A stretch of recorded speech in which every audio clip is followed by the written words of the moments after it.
You might not think that a few simple words can make you crave McDonald's breakfast sandwiches. But if you listen closely to the sound of me saying McGriddles, McMuffin, you might be wrong. Ba-da-ba-ba-ba. Thank you for visiting ChristopherMedia.net. Thank you for downloading Sporgy for free on iTunes or from ChristopherMedia.net. Please make sure to rate Sporgy 5 stars on iTunes and help to tell others about Sporgy by leaving a comment. Thank you for following Sporgy on Twitter at Sporgy Podcast and on Instagram at Sporgy_podcast. Please follow Sporgy on Facebook to like and share Sporgy. You can also email the show. The address is sporgy at ChristopherMedia.net. If you would like to donate to Sporgy, you can click on the PayPal button at ChristopherMedia.net. If you use Amazon.com, please click and bookmark the Amazon link at ChristopherMedia.net. It will not cost you any extra money, and you will help to support Sporgy. If you are looking to launch your own website, please click through the HostGator banner at ChristopherMedia.net. Christopher Media uses HostGator to host all of the shows produced by the Christopher Media Network. When you click through the HostGator banner at ChristopherMedia.net and sign up for HostGator, you're helping to support Sporgy. We know that choosing the perfect gift for a man is a difficult task, but not anymore. TheBroBasket.com is here to help. We all know men are hard to shop for, but what do guys actually like?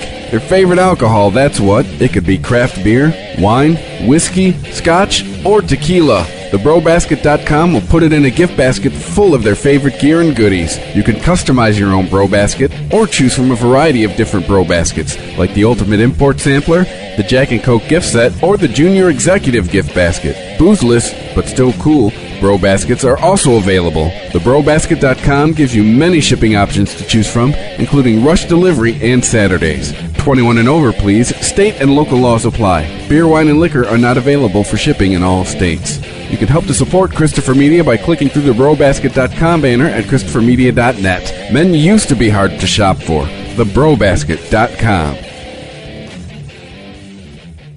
Christopher Media. Let's make some noise. Welcome to Sporgy, the show that gives you half-ass sports fans giving their half-ass opinions. And now, here are your hosts.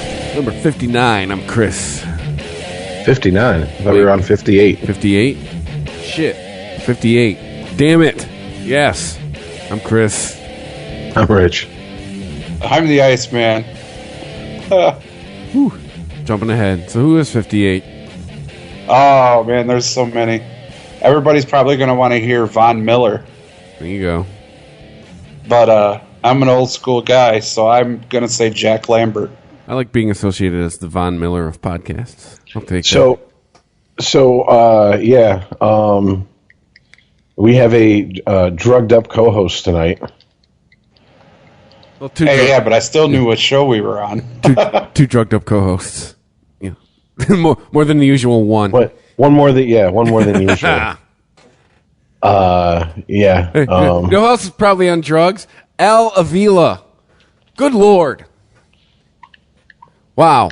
For us here in Detroit, it's about maybe, an hour and a half, maybe an hour before we started recording. We record, Tuesday, about 9 o'clock p.m. Apparently J.D. Martinez is going to the Arizona Diamondbacks for a bag of fucking baseballs. 3 prospects, and one of the prospects is number 2 in the Arizona organization, and he's number 4 according to Baseball Reference all around. So, take from that what you will. We got 3 maybes. We got what we should have got for Victor Martinez. I don't understand. It's our best player. We knew he was gone. We've talked about that. But, if you're going to deal him, get someone else's franchise player. Good God, man. Well, that wasn't going to happen. And on top of that, man, this is not we want to trade a superstar for another superstar or a potential superstar for another potential superstar. This is cleaning fucking house. This is the Tigers waving the white flag that honestly probably should have been waved a few seasons ago. This window has slammed shut on their World Series chances. And I wouldn't be surprised if you see Miggy or Verlander going somewhere here soon. And reports out of New England have been that apparently there's talks to send Miggy to Boston. There you go. And remember what I said, best place he could end up is in a situation where he can just be a DH, and that's exactly what Boston is looking for. There's a David Ortiz-sized hole in their lineup. I was going to say replacement for him, yeah. So that seems to be at least Boston's thought about if they're going to fucking take him, what they'd use him for. And I still, I guess I'm going to strike while the iron's hot. I still say that if Verlander goes, it's going to be to a National League team. See, I saw a bunch of articles over the weekend pretty much said Tigers aren't shopping Verlander. Yeah, but at the same time, it's like those articles, or the press conference that we have complete fucking... That's true. Trust in our coach. He's not going anywhere. 2 days later, we all know how that story goes. Yeah. I mean, because you need to restock the farm system. You need to accept the fact that you're going to be playing 500 or sub 500 ball for the next couple seasons while you try to build using the farm system and plug in a few holes if you can with free agency. And then when you start to see that window open again, go ahead and go, bet the house and go whole hog. Because this is not a team that can just be in a perpetual state of competition. I think that now that Mr. Ilitch is gone, I don't think that this family wants to keep putting money like that into this team season after season, like the Yankees or Red Sox. I guess my biggest complaint is how did the whole, I guess, incarnation that's now on its way out start? You started with bringing a guy like Pudge here. You had a name to lure some people here. And giving up your best guy for 3 maybes doesn't seem like it's in that same way of... And I said the only way you're trading Fulmer and Norris is if you get an everyday player, and this is me. The only way I'm trading those 2 guys to the same team, I get an everyday MLB player and I get 5 prospects. Because of those 5... chances are you're going to have at least one of those guys is going to develop into some type of utility player or something along those lines. And they got 3 prospects for 1 guy. And a highly rated prospect. So, I mean, I know it sucks because he's been one of the bright spots for, last couple seasons here now. But, I mean... he wasn't going to resign. I don't even think that's up for debate. I mean, every article I've read has him going, or his agent going, they're not going to pay what we want. So, I don't know. It seems like get something before you lose them for nothing. I mean, didn't they learn their lesson with Polanco? No. I mean, they let him walk, and instead of re-signing him, and he wanted to re-sign. And then on top of that, I mean, he had a fucking, great year. With Philly, I think he went to the Phillies. So yes, I mean, I think he had 2 good seasons with them. And meanwhile, we were playing fucking, fill the hole at second base until Kinsler came along, and they got nothing for him. I mean, if they'd have made him an offer and Philly would have beaten it, they could have at least gotten some compensation picks. They got nothing for him. So I think they had to do this because they can't afford to keep letting players like that walk and get nothing for them. I guess I'm just trying to find a silver lining in this, and but hope those prospects work out. I mean, we're already in for a long 5 years, so. I don't know, man. I was just hoping maybe you'd get a little bit more for Martinez if you were going to deal him. I think the fact that, and I know I keep going back to this over and over again, but it's just because I'm so impressed with it. I think the fact that a team like Houston said in 4 years we're going to be a contender, and that whole organization from the fucking person at the very tippy top to the person who cleans their jocks all fucking bought into it and believed it, and here they are. Yeah. I think that can be done. And who the fuck is on Houston? Name me a fucking superstar in Houston. What's his name? Jose Abreu. I mean, and is he a superstar? Didn't they have the original Killer Bees? Beltran and all them? Bagwell and Biggio? Yeah, they had. Yeah, that was like the 90s. Yeah, 20 years ago.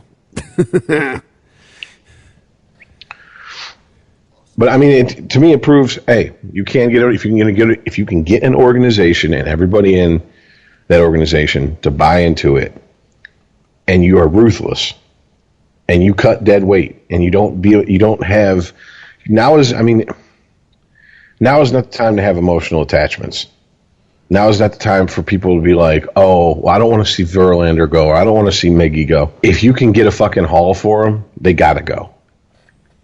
And it sucks, but I mean, you have a lot of good memories with those guys. Would you rather have had none?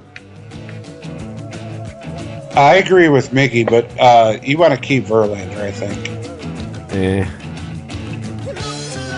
The sun's setting on that career. But he's still someone you don't want to hit against. Yeah, but Verlander's proven to be a very streaky season-to-season pitcher. One season you're going to get, holy shit, this is Cy Young material. And the very next season you're getting, subpar performance out of him. And it's like, why? Like last year, now this year? Yeah. I mean, you can't build around a guy like that. He's not steady. His days of being a top of the rotation ace are over with. I hate to say this. I mean, he's third in the rotation guy. I mean, that's where he is at this moment. He's heading for relief. Keeps having the season he's having. Maybe not this year, but next year. Now, this is my biggest fear with this move with Martinez, is that we're going to hear, and within the next 24 to 48 hours, there's going to be a press conference, and we're going to hear some bullshit like, this isn't us giving up on the season, blah, blah, blah. This is us, getting something for a player. We knew it wasn't going to stay. We're not in the rebuilding stage here, et cetera, et cetera. If that shit starts, it's going to... Denial isn't just a river in fucking Egypt. Let's put it that way. I mean, if that shit starts and you're a Tigers song right there. I mean, if that shit starts and you're a Tigers fan, that's the equivalent of fucking coming home from work and your wife's got her bags packed. She's sitting on the couch and she goes, "Sit down, we need to talk." That's going on Jerry Springer, and you come out and there's your girlfriend in a chair. There's a chair for you and there's a third chair that's empty type shit. That's just not good. So, I mean, I really hope they're not doing that shit. I really hope, because if they are, I'm sorry. The fans here in Detroit deserve a lot better than that. And I know that fucking Chris, it irks you sometimes. Like, what do you mean fans deserve shit? Blah blah blah. I'm just saying that they put up with a lot of shit through the 90s, through the early 2000s. I mean, I was there at those games. I know, and to get nothing out of this fucking 11, 12-year run, 12-season run. I mean, that's just a damn fucking shame, but I think the Allen Brad experiment needs to end, because it's clearly what it's been with both of them. Both really their first time doing their gig. I mean, I don't know. Are the Tigers the kind of franchise where you give someone their first shot? No. I mean, if you're giving someone their first shot in a franchise, you're grasping at fucking straws, is what you're doing. You're closing your eyes and throwing at the dartboard blindly, hoping you land a fucking bullseye. And you can't. They knew the window was coming to a close. They knew that if Leland was going to walk when he did, they had to get fucking someone in there who could come in, demand respect, get the players to buy into their system. And look, Awesome is all signs point to decent guy, cool guy, seems to be a level-headed guy, doesn't get too fucking freaked out, doesn't, et cetera, et cetera. That's nice, but you're not winning games, dude. I'll see you in the World Baseball Classic when you fucking manage Israel. All right. I mean, he just needs to go. And depending on if they do fucking move Verlander and Miggy and what they get for him, or maybe they're going to move someone else that we haven't even thought of yet. Depending on who they get for him, Avila's got to go too. You have to get someone in there who has rebuilt a franchise that's had success.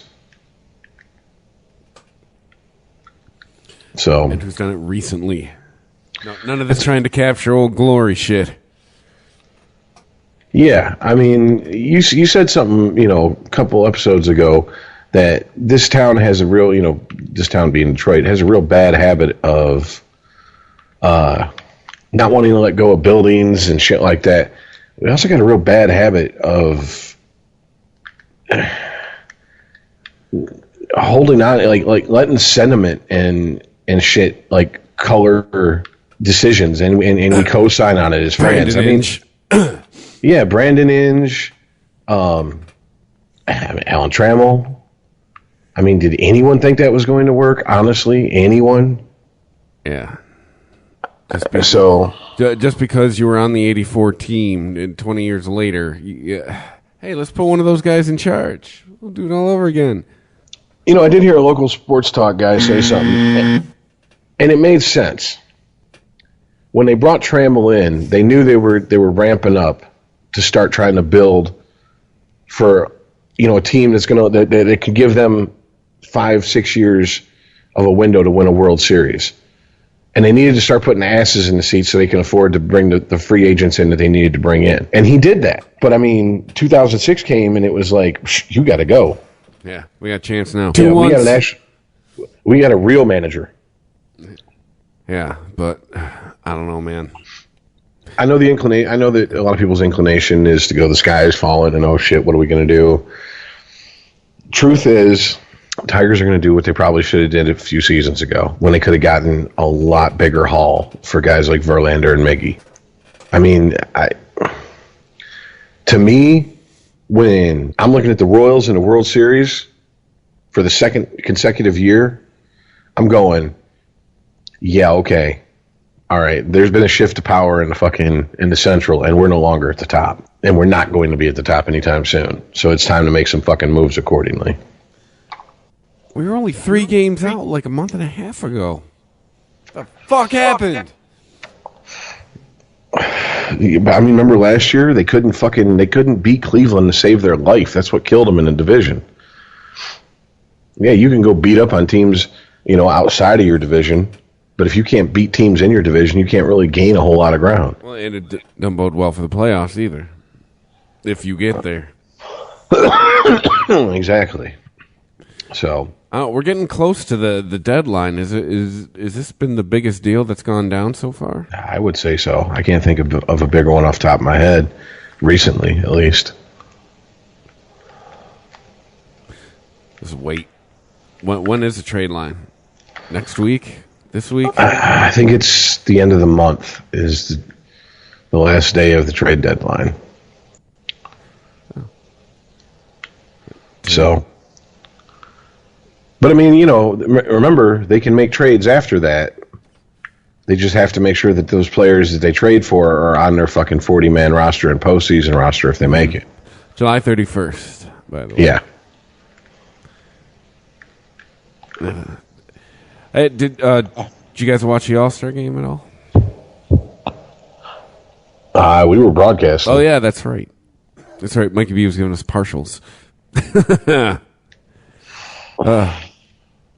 We're not even, the White Sox, we're in better shape than them.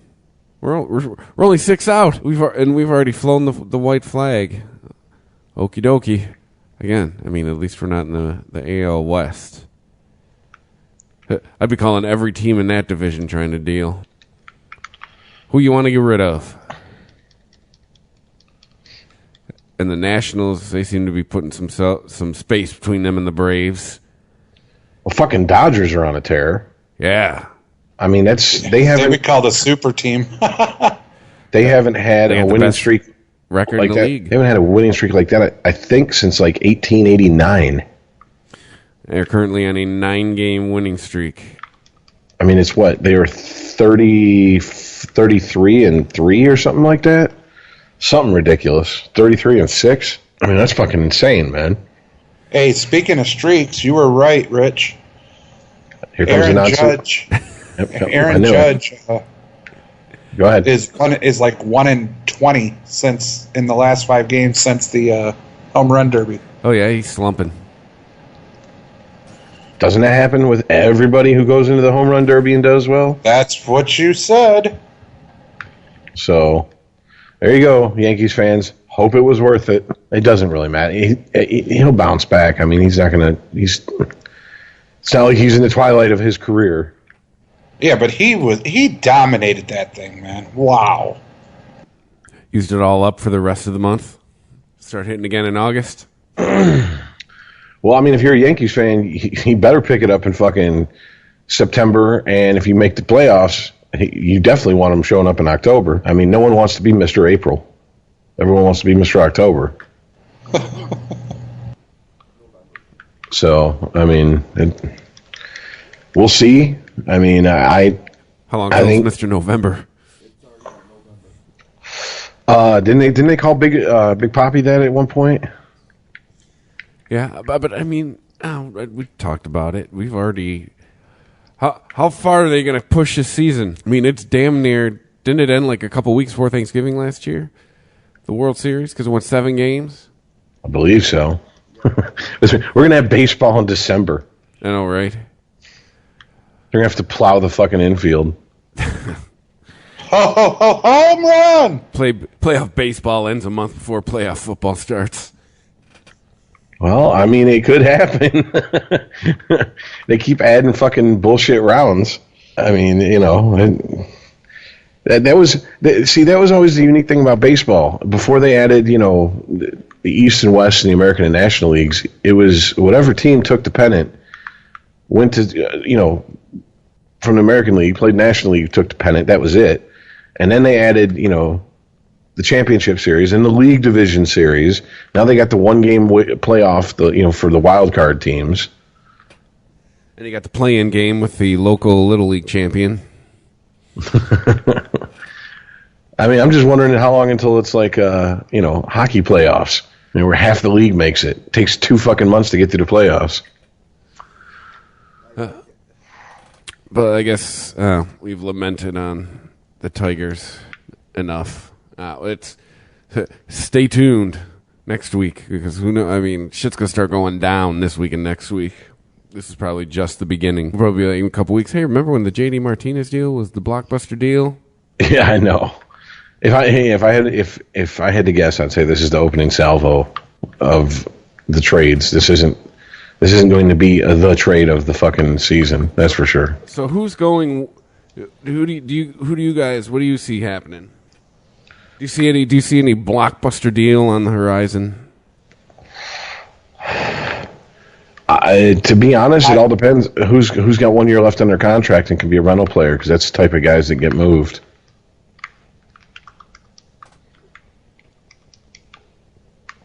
You were going to say something, Earl? I honestly think they're going to move Miggy. Honestly, I do. He was there because he was hitting and making a difference in close games. He's not doing that anymore. I don't see him moving Justin, though. Dombrowski knows how to get him out of jail. Got that going for him in Boston. I mean, seems like they probably have a good relationship between those two.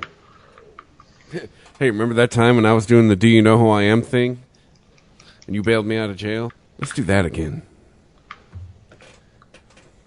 Well, I mean, you could say it worked for Porcello, but then this season happened. Oh my God! Isn't he like 4-11 or something like that? Yeah, I believe so. It's funny because I read a few different like fan blogs and stuff, and a lot of what I'm reading is guys, oh, well, he doesn't get run support, et cetera, et cetera, et cetera. And I'm like, really? All right. I mean, on the Red Sox, that's gonna be your fucking go-to excuse for why he's playing the way he is. I mean, now granted, he's not getting like 2013 Max Scherzer run support. I mean, he had fucking ridiculous amounts of run support. The game, I remember I went to a game and he had 13 runs and he gave up 1. I'm like, could you save this for when Verlander pitches? The Red Sox got the 5th best run differential in the whole league. What are they talking about? I mean, and Porcello's ERA is north of 5, so I mean, how much run support do you honestly need? And if you go 7 innings and you give up 3 or less runs, that's considered a quality start. So by nobody's fucking statistics is he having quality starts if his ERA is north of 5. Of course, I know there's some sabermetrics guys sitting there listening to us going, "It doesn't matter. His value over replacement player and blah, blah, blah." Okay, well, whatever. Shut up. He's 4-11, as I say to them. Say all you want. Well, I'm going to tell you what. The stat that matters, he sucks. The Boston, the Red Sox Nation, they have, a lot of their fans have bought into the whole Moneyball, wins are overrated, blah, blah, blah. It's a bullshit statistic. Well, at the end of the season, what do you look at in the win? Wins aren't overrated at playoff time. Exactly. So, but to be honest with you, I don't know, man. Excuse me. Oh my God, Porcello is 4-12. He's got a 4.60 ERA and a 1.44 WHIP. Fuck out of here. That's what I'm saying, dude. But it's run support. Remember that.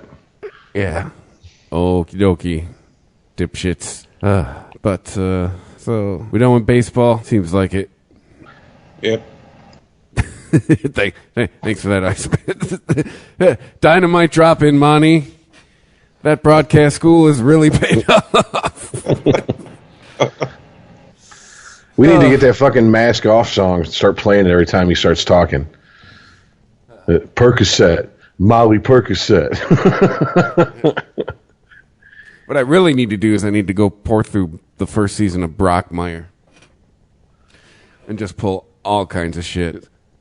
The writers on Brockmire would get along with us. They seem to have the same dark sense of humor as this podcast. I imagine so. I mean, but not like one of us actually took time to send the person who does the editing of the drops a bunch of drops even time coded for where to get them. God damn it, you're right. I always forget about that. I forget that sitting in my email box. Just go through it. So touche, salesman. Touche. Well, speaking of salesmen, we talked about this a little bit last week with the McGregor and Mayweather spectacle. That's the only thing I can think to fucking call it at this point. What's that? The New York press conference, it graduated to complete circus, right? Yeah, I think they all did. I mean, to varying degrees. New York might have been the worst of the fucking circus, though. Dude, this is straight up mid-1980s WWF shit. Oh, yeah. I mean, last week when it was just being made a big deal about why we were on the air about McGregor saying, "Dance for me, boy." And, me, you, Mikey B, we all speculated, well, maybe it's a cultural thing. Maybe boy over there is it's not what it means over here if you say boy. You call everybody boy over there, whatever. I think that's out the window at this point. Yeah, didn't he drop monkeys in New York? Yeah. They asked him about, does he think he could beat any of the fighters in the gym in Rocky 3? And he just kind of looked off, and McGregor kind of looked off in the distance for a second, and he looked at the guy and he goes, "Is that the one with all the dancing monkeys in the gym?" And the scene he's talking about is when Apollo takes him to the urban gym, takes Rocky to the urban gym to train, to fight Clubber Lang. So, yeah, they're going lowest common denominator. This is literally turned into the Great White Hype. If this isn't the exact script from the Great White Hype, I don't know what is. It's damn close, dude. It's damn close. Yeah, when he was in the ring and he's gonna kiss the donkey, ref. Smooching with the donkey. This is WWE shit, man. I mean, this is not even. I don't know how the fight could live up to the spectacle leading up to the fight. I know one thing. They're getting a lot of people interested, so there's going to be a lot of people that pay for it. So I'm going to get a lot of ways to watch it on Facebook. Rich, you made a very good point that Bill Burr also made. This is going to end up being that the press conferences are better than the actual fight. Oh, definitely, dude. Definitely. How are you going to top this shit? And I ran across an article, and I know that, we shit all over ESPN. In my mind, rightfully so a lot of times, but I did run across an article by Mike Wise that the ESPN posted that I thought took a pretty even-handed approach to the whole situation. Now, of course, he starts off the article, they're cashing in on race, and they're playing, they're dividing their audience, okay, who's going to root for Mayweather because he's black, root for McGregor because he's white, et cetera, et cetera. And then, he actually goes on and he calls out McGregor on the shit, that he said. Even though I'm just not this sensitive, I don't think his jabs at Mayweather possibly being, illiterate.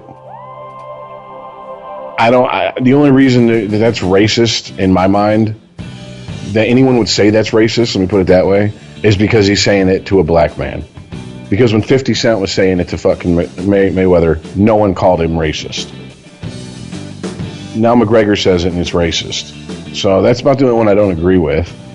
But he right up in his face said, dance for me, boy. Like I said, referred to the people in Rocky 3 in the gym as dancing monkeys. On top of that, Mayweather's been throwing around, as they quote in this article, I'm going to quote now, use of hate speech, called him a faggot in London, and used the most derogatory descriptions of women imaginable on McGregor. Bitch and hoe. And I'm like, cunt, coos, gash, twat. I can come up with a bunch better ones than that, but okay. Cum guzzling, gutter slut, sperm burger, road whore. I mean, yeah, I can come up with a lot better than that. Yeah, Sarah Palin. I mean, I can just come up with insults all day. And Coulter. He goes on to say that the realists will tell us that the litany of F-bombs simply translate to business partner. And then there were the winking denials of racism, but Mayweather and McGregor didn't just cross boundaries of race, bigotry, misogyny, and profanity this week. They obliterated them, bleeping their way through a 2-continent, 4-city tour of filth. This was always coming, of course. See, to me, it was so over the top. I'm starting to think it's all staged. And this is where he gets into it. He says it's always been unrealistic to expect morals from the fight game. Even where Muhammad Ali once stooped to asking Chuck Whipner, the real life inspiration for Rocky, to call him the N-word while selling their heavyweight title fight. Whipner wouldn't go there, so Ali lied on the Mike Douglas show, whispering in the host's ear that Whipner had called him that, or had called him the racial epithet. I mean, that's pretty fucking ballsy to call out Muhammad Ali on throwing out the race card to sell a fight. And I mean, in today's politically correct, skewed, way of looking at everything, we can't even look at you cannot be that honest about the past. You can, but I'm shocked that he did it. Because 1, he's white. 2, he's a male. And let's be honest, just going on pure fucking numbers, he's probably straight. And those 3 things mean, in a lot of people's eyes, he has no right to call out anybody who's not a white, straight male. I mean, I'm just starting to think that him and Mayweather are getting together. Like, I'll say, dance for me, boy. And yeah, you talk about Rocky 3, and I'll say, is that that's how over the top it got towards the end of last week. I was like, you get this. My bullshit detector is going off, I guess you could say. And that's what I'm saying. I mean, and this isn't like boxing historians know that, race has always been used to sell fights. That's why they had the movie, The Great White Hype. I mean, the whole movie was, you're not going to find a white heavyweight to compete, because if you do, half the country's going to lose its fucking mind rooting for him simply because of the color of his skin, which is, I mean, to me, stupid.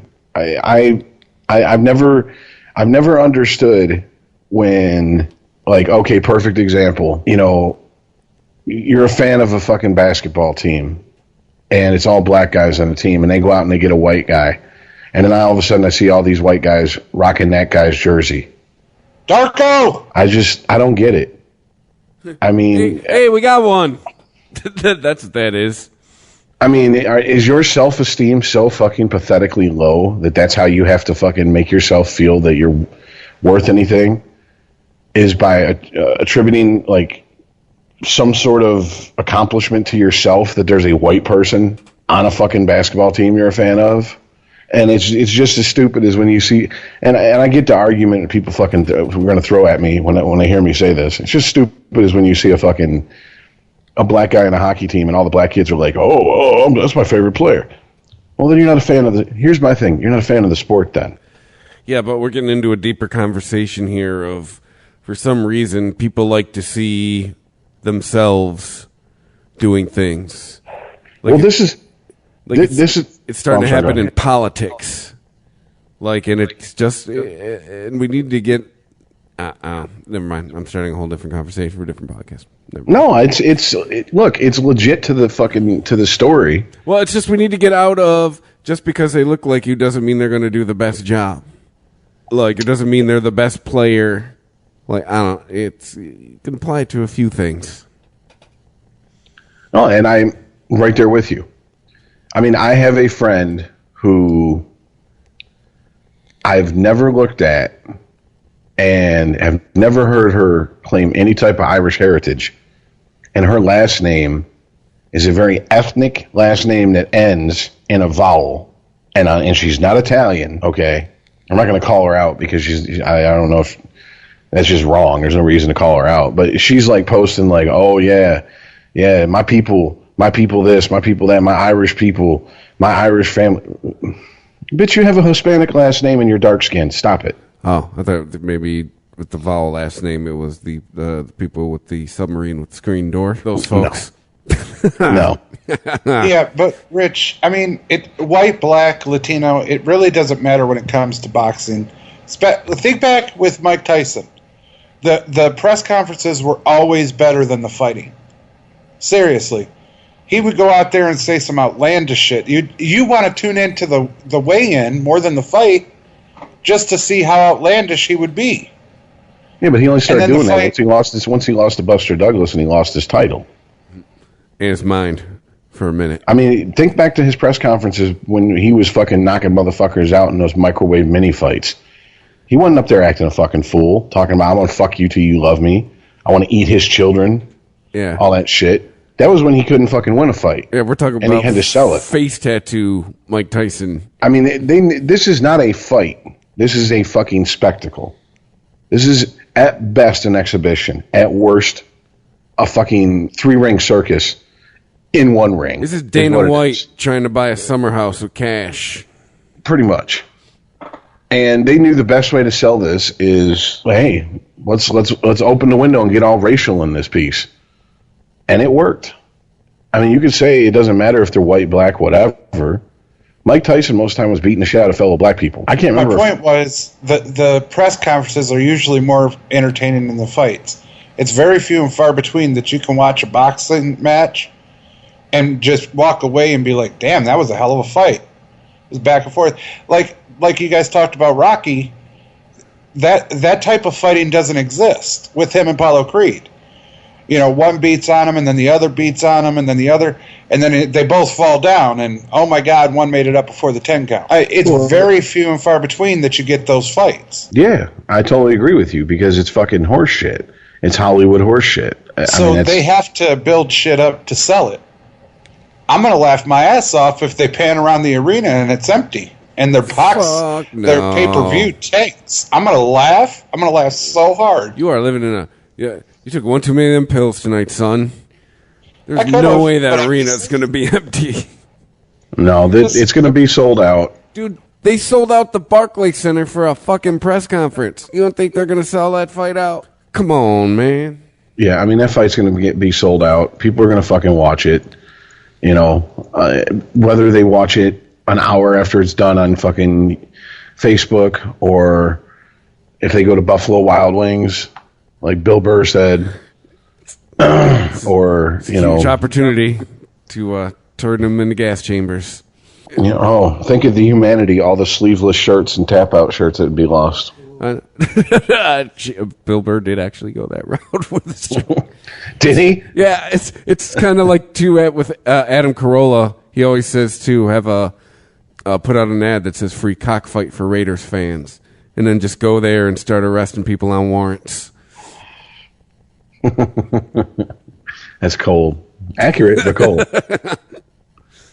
I mean, I get what you're saying, Earl, and here's the thing. If the fight was going to be any good, they probably wouldn't sell it like this, and they wouldn't sell it this hard.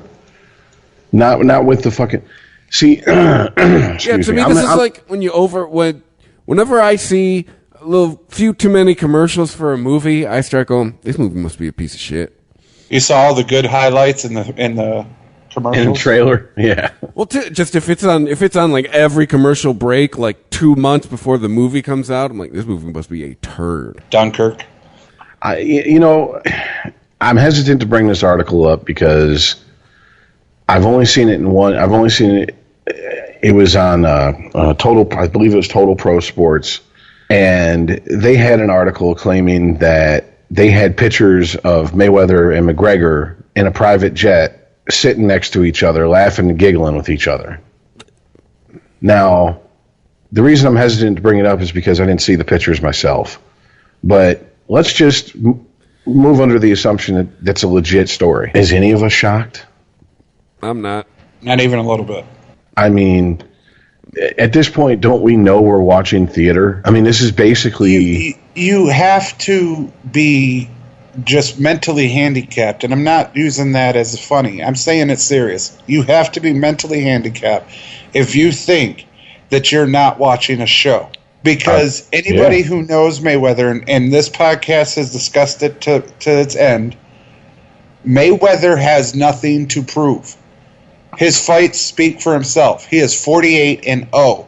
The man can box. Okay? So there's nothing to prove for him. Conor McGregor can fight. He has been in the octagon multiple times. Everybody's seen what Conor McGregor can do. There should be none of the spectacle if this was a serious fight. They should meet. They should say, I'm going to whip his ass. Yeah, you could try. So is 48 other people. Get to the weigh-in. Get to the fight. Throw down. That's not how this is going down. This is a spectacle to raise money. That's it. Now, I haven't found pictures of them laughing and joking together, but I've definitely found more than one article that says they shared a private jet from New York to London. There you go. So, and it might be a case of they didn't print those pictures in the article I read because they didn't have permission from the person who took the pictures, whatever, blah, blah, blah, blah, blah, blah. But I will say this. Joe Rogan brought up, he was talking to Maynard James Keaton. I think it was last week. This was on his podcast. And he brought up a good point, something that I hadn't even thought of about this fight. This is the first time in probably Mayweather's life where he's staring at his opponent and he knows that opponent has no fear of him in a real fight. Because in a real fight, just what McGregor said, I would kill you in 20 seconds. That is exactly what would happen. If it's not a boxing match, there's no competition. And there's hardly any competition with it being a boxing match because I think Mayweather's going to fucking rock his world. The man's never gone more than 5 rounds in his entire life. I mean, unless he fucking starts landing blows on Mayweather that Mayweather's never fucking ever had landed on him before, I don't see how he can fucking last the distance to get a decision. And and his style of fighting does not lend itself to laying back in the buckwheat and letting the other guy wear himself out. Mayweather, yeah, that is his style of fighting. I'm going to take it a step further, Rich. I said when this first started, I thought Conor McGregor could win. it's gotten to the point that I'm disinterested in the fight. I don't care who wins. Because I see now, and I'm not mentally handicapped, I'm not a sheep. I see this is only a money grab. So whoever they planned to win is going to win. It's almost like I feel that if Conor McGregor hit Mayweather too hard, he would stop and like help him up and be like, all right, you all right? All right, let's go. I'm not kidding. I keep flashing back to the Great White Hype where fucking Pete Berg hits him with that overhand right. Damon Wayans kind of gets his bell rang for a second, and then he looks at him, the fuck you trying to do, embarrass me? And it just whoops his ass. I mean, but anyways, going back to what Joe Rogan and Keenan were talking about, that's a pretty big fucking mental, it's got to be a mental thing, knowing that this guy has no fear of you whatsoever. Like, even if you whoop him in a boxing match, he'd just take off those gloves and say, you want to go for real now? And Mayweather would have to back down like a bitch for taking an ass whooping of a lifetime. That's just all there is to it. I mean, dude, I want you to imagine Conor McGregor throwing Mayweather to the ground and pounding his fucking head in. And what the fuck is Mayweather going to do? Hug him? It don't work in fucking MMA. Yeah. He'll just fucking maneuver around until he gets him in a fucking arm bar or some shit. Start throwing elbows. Yeah, and that's another thing. Joe Rogan said this is all bullshit. This is a spectacle. He goes, I'm not going to call it a fucking. I'm not going to say the fix is in, but I'm going to say this: the only way they could have made this a legit fight is say, okay, Mayweather's going to box, Conor McGregor's going to box, but he can also use his elbows. That's the only way it's going to be a fucking close fight. And they won't do that. I mean, even though Mayweather did say at the press conference, or after a press conference and interview last week, we talked about it a little bit, that, yeah, he's up for a rematch and he'll fight him in the octagon. And I'm like, oh, he's stupid if he fucking really believes he's even got a chance at that. I mean, he's taken one too many hits to the head. That's just all there is to that. It's went from the Great White Hype to Snake Eyes with Nicolas Cage. Somebody's going to start screaming, "Here comes the pain!" And then a phantom punch is going to knock, Conor McGregor out. Does anyone know Vince McMahon's whereabouts during this press junket? I would say this: if I'm Vince McMahon, I'm calling Dana White and saying, "You got to pay royalties on your fucking spectacle here." Yeah, I know, right? Like, you can't. I did this shit first. Yeah, I was, literally, I'm sure Vince McMahon was like, I was just waiting for McGregor to go, oh, let's get ready to suck it, do the DX fucking, crotch bump. Yeah, all right. But I mean, with all the spectacle that they did, if anybody takes this serious at all, you oh my God, you got a special place in someone's head, man. Going back to the article, how do I put this? I understand why they're going to lowest common denominator and trying to sell this fight based on race. But I mean, I really do feel like this is one of those situations where it shouldn't be 10 steps backwards for pop culture, but it is. It's like, really? We can't fucking, this is how we still sell a fight in the 21st century, get everybody pissed off at each other. Because like I was telling Chris during the pre-show talk we had, I don't know if it's MMA fans and boxing fans are just fucking savages and they just don't give a fuck. But I mean, in the comment section, there's not even a, hey, how you doing? They just jump in with the racial epithets and hating on each other, threatening to kill each other, and I'm gonna butt fuck your bitch, and I'm gonna find your daughter and cut her fucking throat and fuck the wound and all this shit. And I'm like, God damn, white boy this, black boy this, blah, blah, blah. And I'm just like, Jesus Christ, man, is this really what we want? We really want to bring out fucking this side of people and like stoke this fire? Well, Conor McGregor and his father both came out and said that it's not the color of the skin that matters in this fight. Okay, and I guess it's like when an athlete fucks up and reads a pre-written statement someone else wrote for him, and he gets up there and he reads it and he walks off without taking a question. He had to do that. He has to do that. But this to me is a clear-cut case of I'm not listening to his words. I'm watching his actions, and his actions are of a fighter who knows damn well if he wants to sell this fight, he's got to drive a wedge in between the black and white fans. And it's amazing to me how many people, after this last week of their nonsense, along racial lines, are like, I mean, all the white people going, oh, McGregor's going to kill him. He's going to knock him out in the first round. And I'm like, what the fuck are you people on? Like, seriously, on what planet do you live? And where the fuck were you? I wasn't hearing this shit until fucking it became a racial thing. And like I said, I start seeing white people who have, as far as I know, no Irish ancestry start fucking waving, posting Irish flags and waving Irish flags and claiming that, they've been down since the Troubles and all this shit. And I'm like, I don't think so, homie. Sorry. Making potato hats. Exactly, yeah. See, now the ironic thing is, I brought this up to you guys a long time ago when they first started talking about it. And you guys never going to happen. It's never going to happen. Never going to happen. Then now it's happening. And they went from making people believe it's never going to happen all the way to the guy who was very interested, me, to I don't care what happens.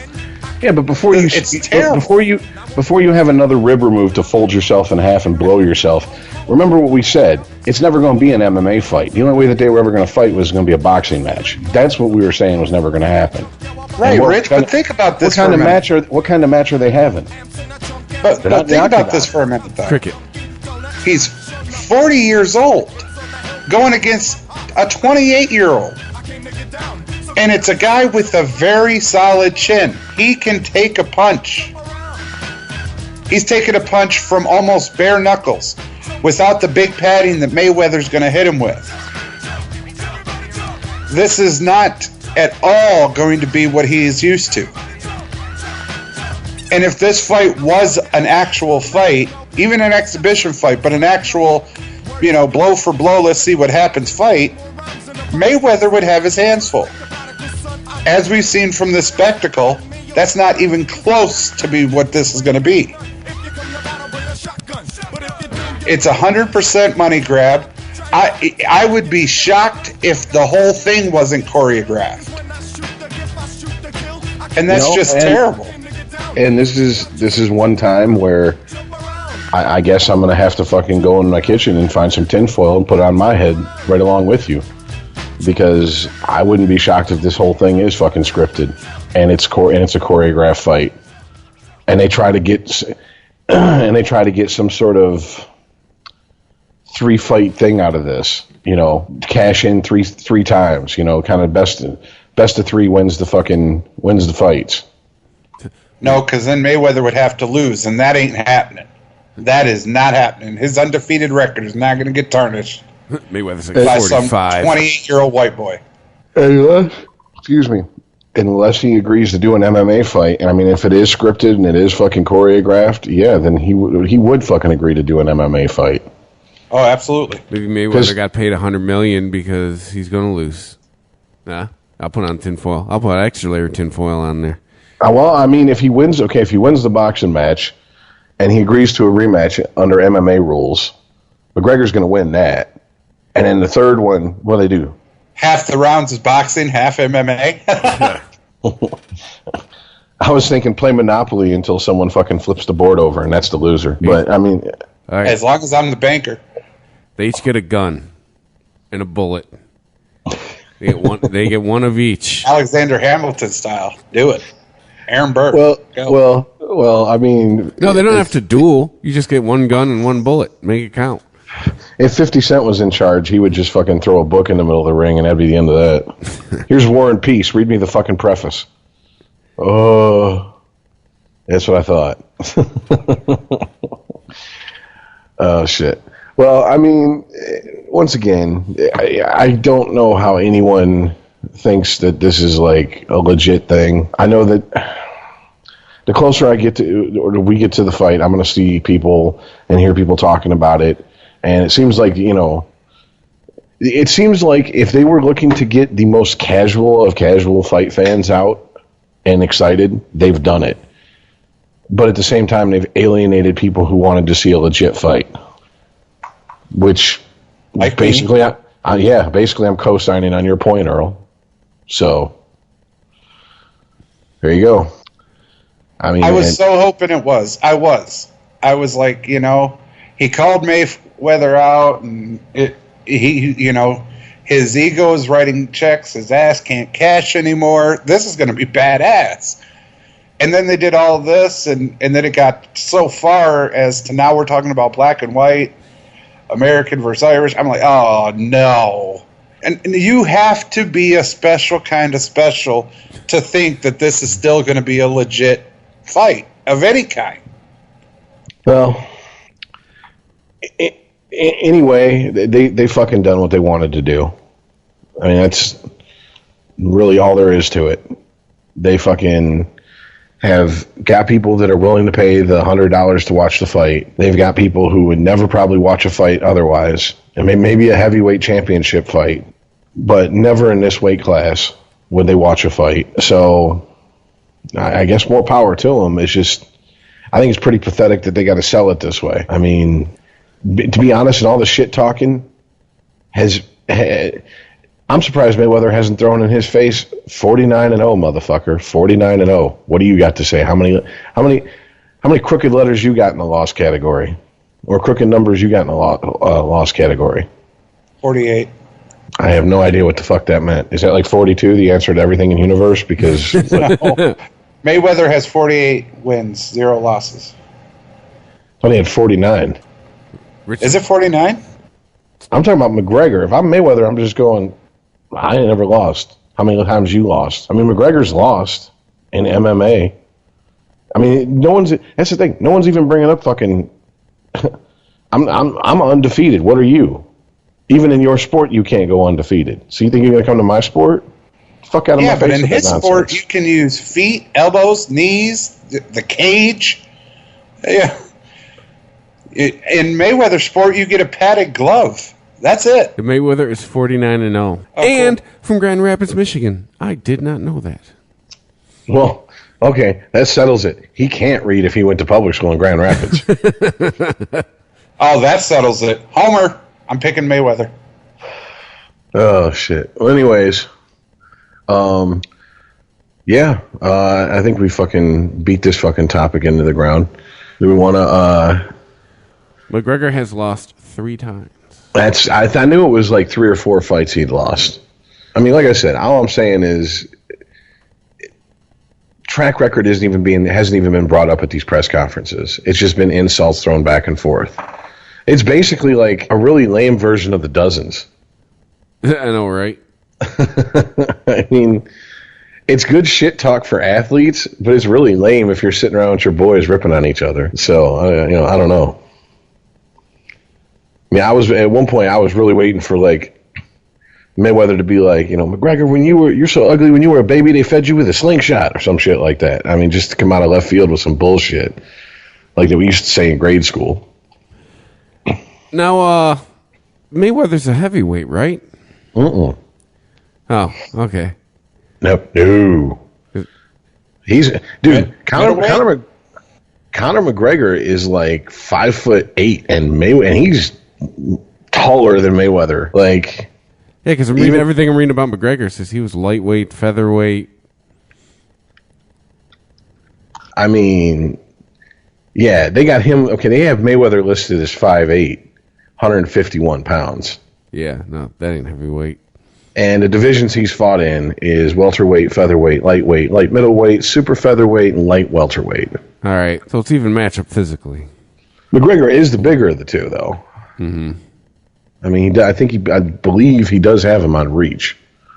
But, I mean, like, once again, the fuck does that have to do with anything if he's not a boxer, he's not a professional boxer? That's not going to help him. Well, if it's all scripted anyway, what does it matter? Yeah. In the 6th, your ass goes down, or whatever the fuck it was. His real name's Floyd Sinclair? That's his real name? Yep, Floyd Sinclair. Floyd Joy Sinclair. Okay, then. All right. Let's see why I went with Mayweather. Floyd Sinclair. Sounds super honky. Oh, shit. So, do we want to move on to, NBA Summer League MVP? The ball. Chris, I'm pretty sure me and you are probably at the same point. Do you even fucking listen to anything his fucking idiot father says at this point? Nope. I mean, I guess the latest thing. White noise.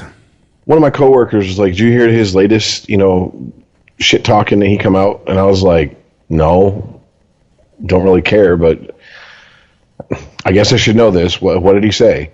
Apparently, it's not just that he would beat Michael Jordan 1-on-1. It's that Daddy Ball could beat Shaq 1-on-1, or excuse me, in a 2-on-2 game. So it'd be, yeah, pretty much. It'd be Ball and Woody Harrelson versus Shaq and a pygmy. I love how he's invincible in all of his hypotheticals.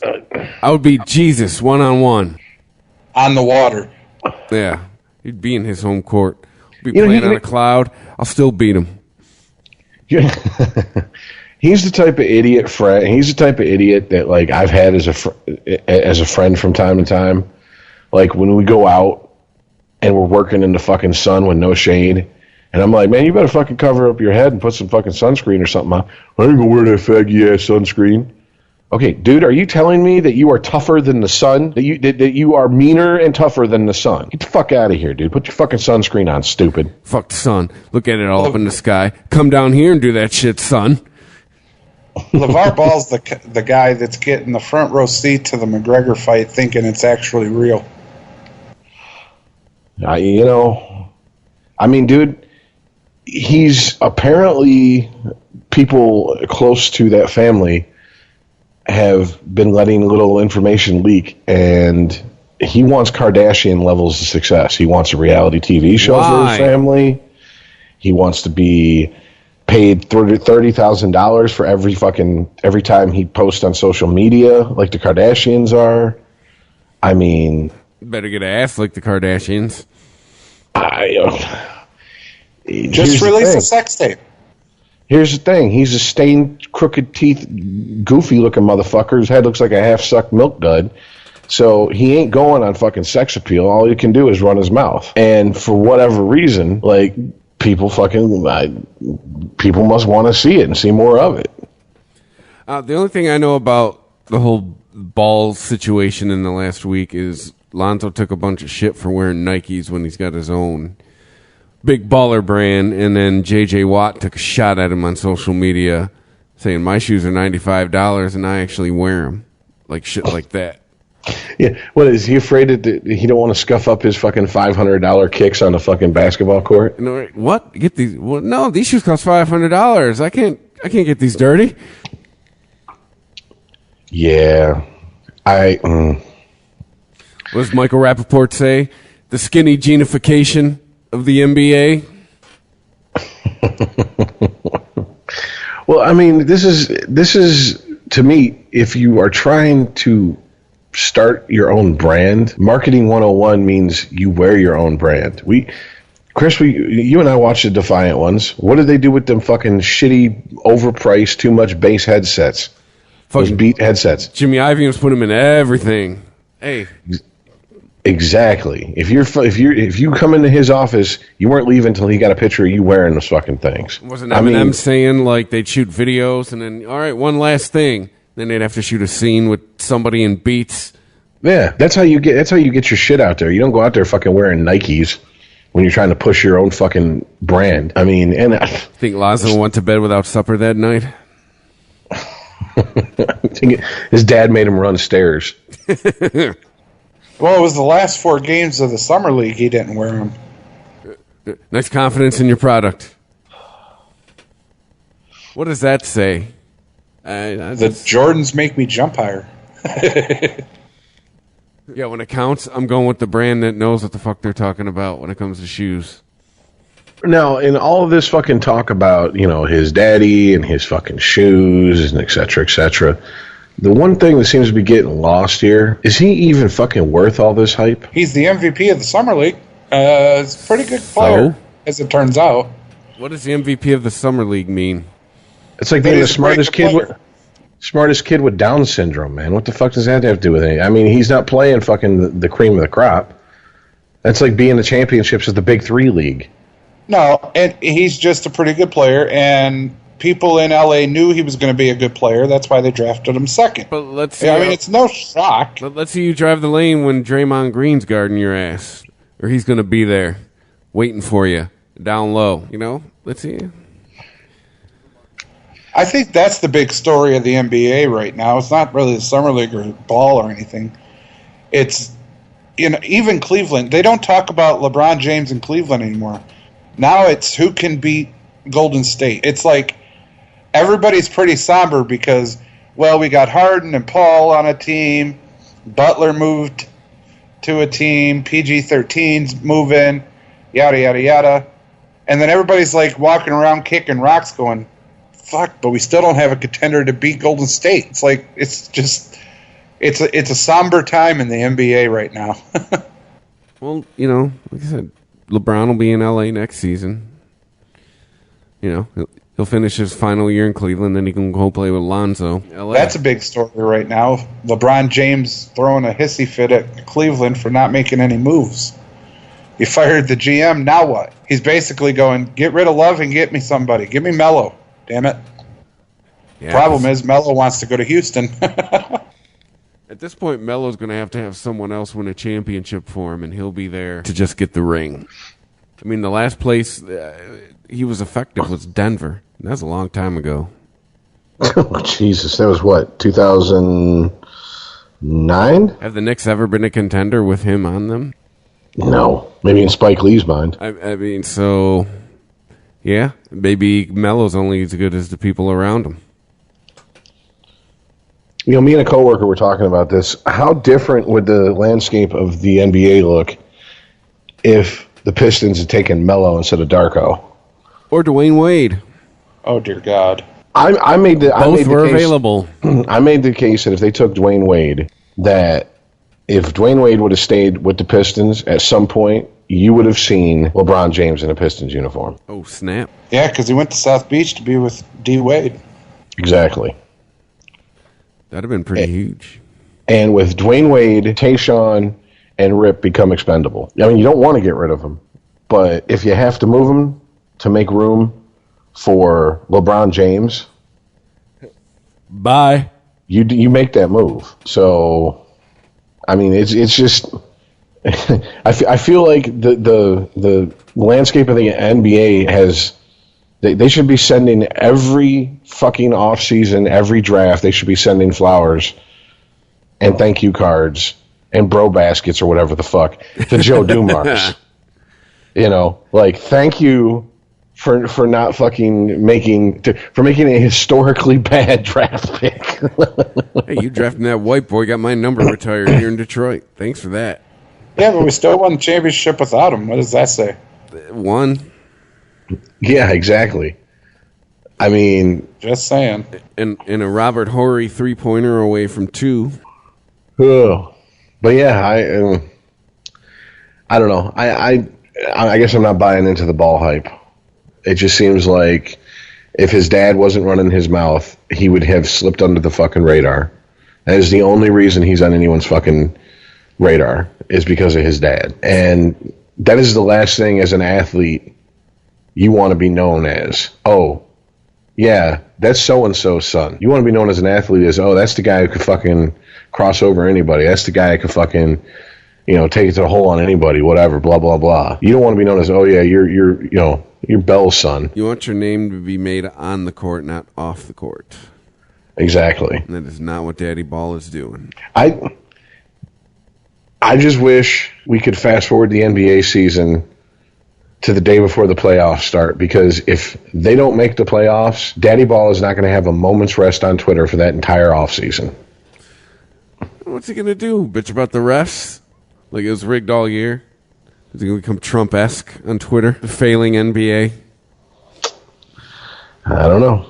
It'll be interesting to see. Well, I heard, didn't they get a reality show? Or did he say he wanted one? Because I swear I saw something that they are going to get one. I know he said he wanted one. I wouldn't be shocked if someone offered him. I mean, dude, think about all the bullshit cameras, bullshit cable stations out there. You know, I mean, like HLN could have the, you know, Living with the Balls or whatever. You know, whatever the fuck, and throw it on TV. Baller life, son. I don't know. Ball so hard. I do this all day. HBO already has a series called Ballers. It's true. Life is ball. Yeah. Ball is life. Kicking the balls. We run with this all night. Oh. All right, so have we reached the time in the show where we move on to the NFL? Oh, man. Well, what did you guys think about the sale of the Houston Rockets? Good, bad, other? Well, they're not sold yet, right? They're just up for sale. They're up for sale, but they're valued at over $2 billion. Yes, I told you, man. They're flipping a house. All right, they bought a property. They recently just upgraded everything, and now they're trying to sell while the value is high. That's what the owner's doing. I mean, they're really is there much to talk about? I'm not trying to minimize it, but really, I mean, I honestly think that's what the guy's doing. He made a whole bunch of moves. You're a contender now. Let's get while the getting's good. Yeah. It doesn't show confidence in the moves he's made. He's going, let's unload this in case it turns into a turd. But from the outside looking in, it looks like there's a porterhouse steak with side of potatoes and gravy. I'm just saying. That all ain't played a fucking second of basketball with that lineup yet. Chemistry is a very underrated thing, especially in a team game like basketball. And you don't have chemistry on the court, good luck. I mean, it kind of translates to hockey too. If you got a group of guys out there who just doesn't have chemistry, and you can play you can do all your fundamentals as perfectly as you want. If there's no chemistry, good luck. I'm saying he's put this team together, but they haven't played a lick of basketball together yet. Yeah, and basketball, like hockey, is one of those sports where constant communication is pretty much needed to play well as a team. I mean, football, what is the cliche? Only the fucking quarterback talks in the huddle type shit. You get to the line.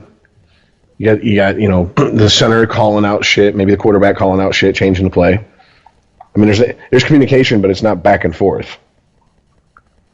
So and in baseball, I mean, you could be a first baseman and never talk to a fucking left fielder. I mean,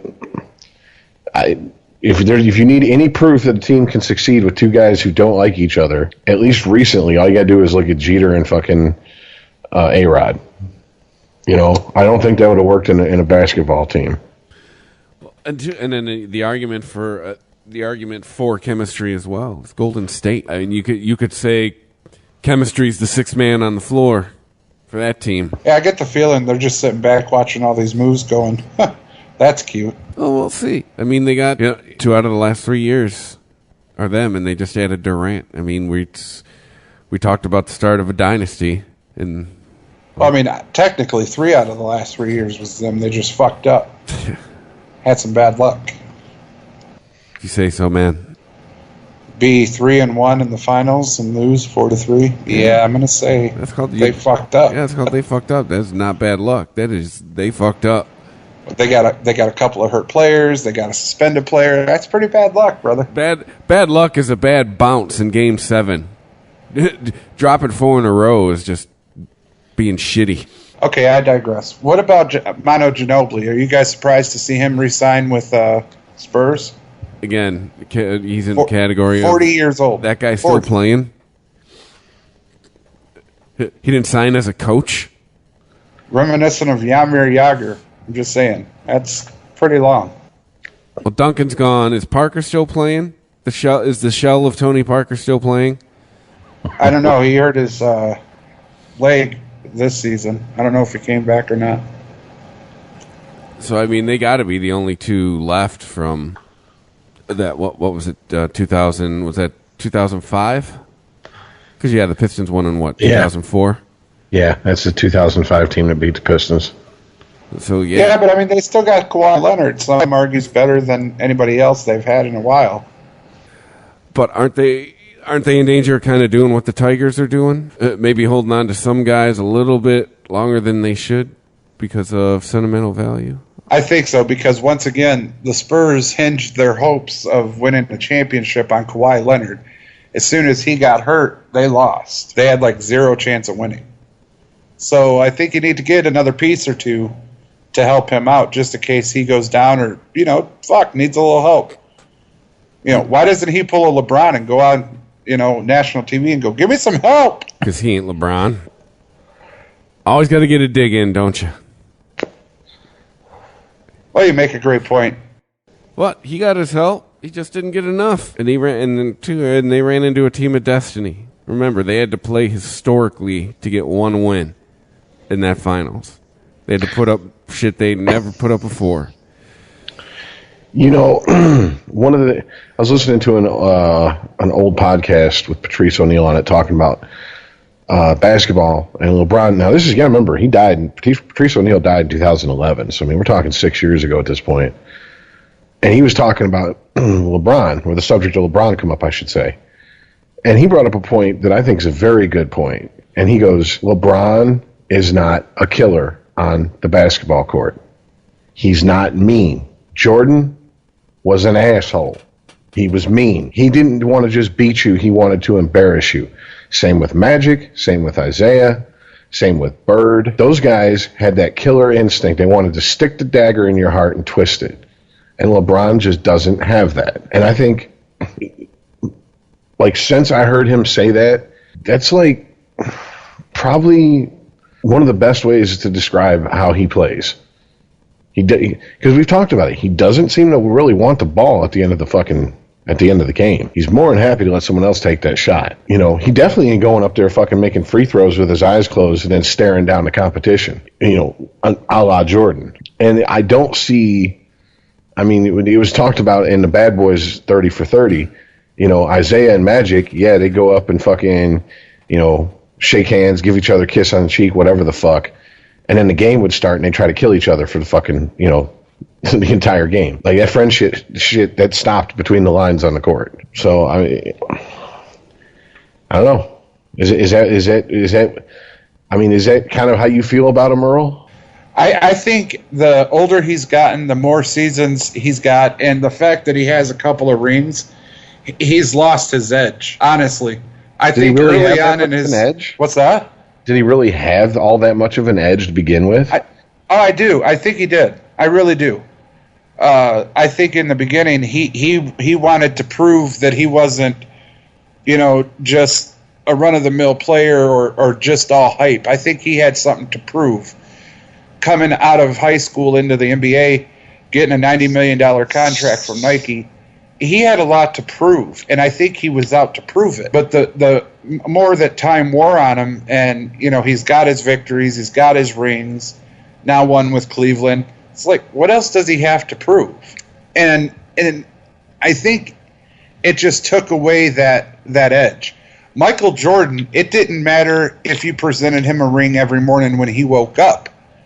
Michael Jordan was all about wanting to win a basketball game, be it the first game of the season or the last game of the playoffs or the finals, the last game of the finals. Michael Jordan wanted to win a basketball game. It could be a 3-on-3 pickup game. He wanted to win that fucking game. I don't think LeBron James ever had that. I think he had something to prove. He proved it and then was like, all right, now what? Let me get paid and sit back and enjoy my reign. Well, I brought this up on Unregimented and an unrelated subject, but we're kind of veering into that territory. I'm not so sure with guys like Jordan, Magic, Bird, Kobe, basically any, superstar, rare air athlete.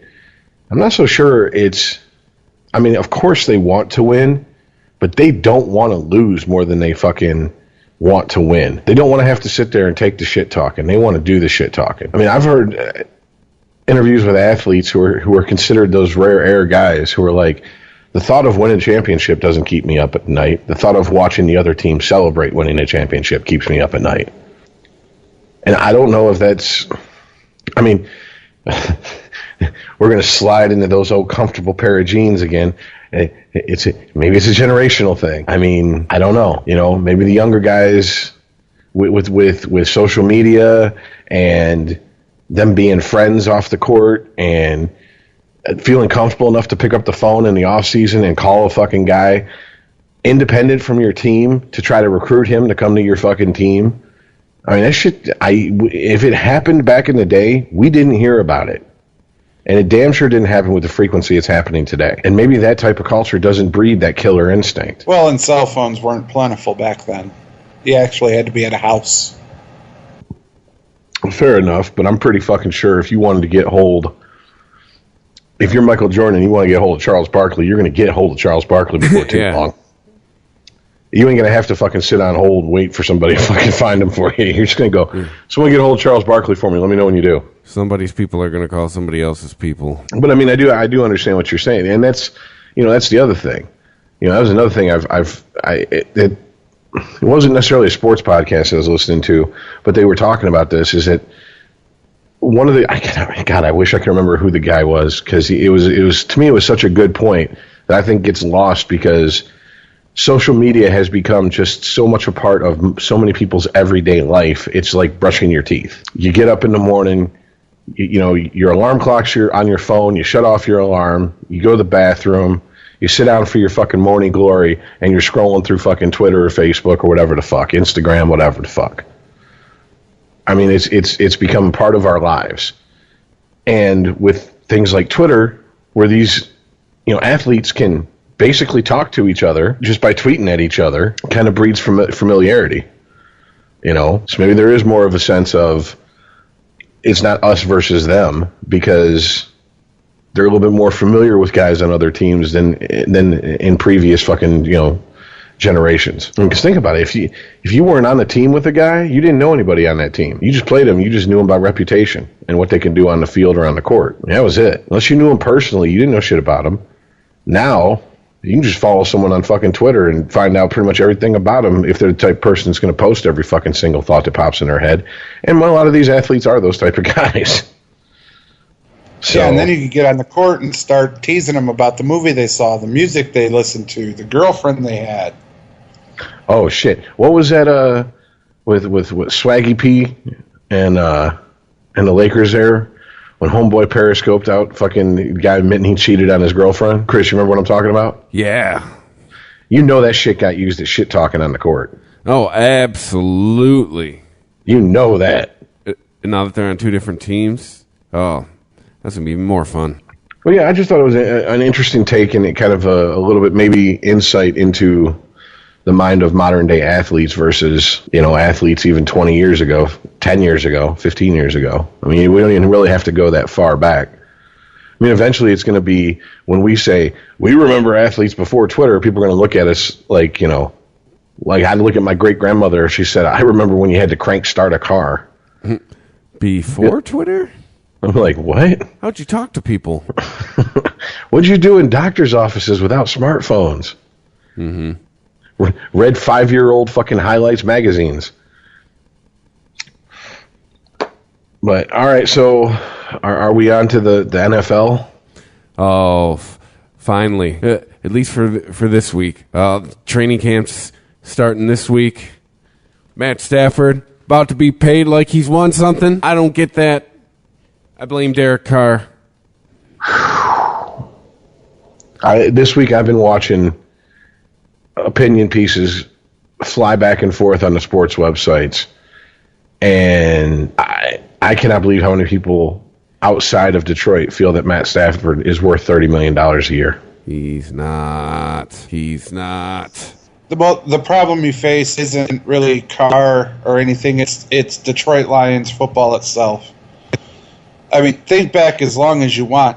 Tell me another Lions quarterback that's even close to Matt Stafford. In our lifetime? See my point? You have to go that far. That's what I'm saying. Yeah, I'm totally agreeing with you. The problem is he hasn't won you shit. I mean, but that's a problem, but it's not his problem. He's a quarterback. What are you talking about? Because he does his job, I believe. I will. And I think he proved that last season. by all the close fourth quarter wins that Matt Stafford pulled out with like all types of shit out of his ass. He didn't win in the playoffs. We've talked about that. That's where the Lions are at. You want to impress me at this point, you have to win a playoff game. You proved to me you can have a good record, all this happy horse shit, win in the playoffs. And then so get the pieces that helps out the piece that you have. We had the best defense in the league a few years ago. Right. And we didn't have the best offense. We have the best running back in history, we had one of the arguably. We had one of the best first of all, you're talking about 20 years ago. Matt Stafford had the best defense in the league and one of the best receivers in the game, like 3-4 years ago, and still couldn't win in the playoffs. We got embarrassed by the Saints. And had a terrible coach. What do you want? You got to get all the right pieces in all the right places. You're just full of excuses, huh? I'm not. I'm telling you. What next? We played too many outdoor games that year, or we're an indoor team? We didn't wear the big baller brand. Chris, listen. How do you win a championship? You get all the right pieces in all the right places and all the right times. That's true with any team you want to pick. Cleveland Cavaliers, the Golden State Warriors, Patriots, fucking Denver. Any team that won a championship, look at the places and the people, and it was all right at the same time. And when you keep it all right at the same time, i.e. Chicago Bulls, you have a decade of fucking championships. Well, you know we're talking about the Detroit Lions, right? Hold on. Let's back it up. Let's try to reel this in. Let's try to tackle one subject at a time before we fucking start skipping through the fucking woods. Is he worth $30 million a year? No. Here's the problem. The market. He's better than players who are signed for more money than he makes right now. All right, but he's not fucking, in my opinion, $30 million a year. But if they don't pay him that, he'll threaten to walk. Here's where the Lions got to fucking make a decision. Who the fuck's going to sign him for $30 million a year? What team? Or is he going to fucking go, I'll go to another team with a chance to win a championship. I'll take less money to do it. If you're the Lions, that's the first two things you have to consider. Is he worth $30 million? And if we don't pay him $30 million, will he honestly walk and say $30 million that's it. That's as low as I'm going. If you don't even fucking start, if you start at $29 million, the negotiation's over, I'm leaving, bye. What do they do at that point? They have to look around the league and go, who's going to sign up for $30 million? What teams could even fucking do that? Exactly.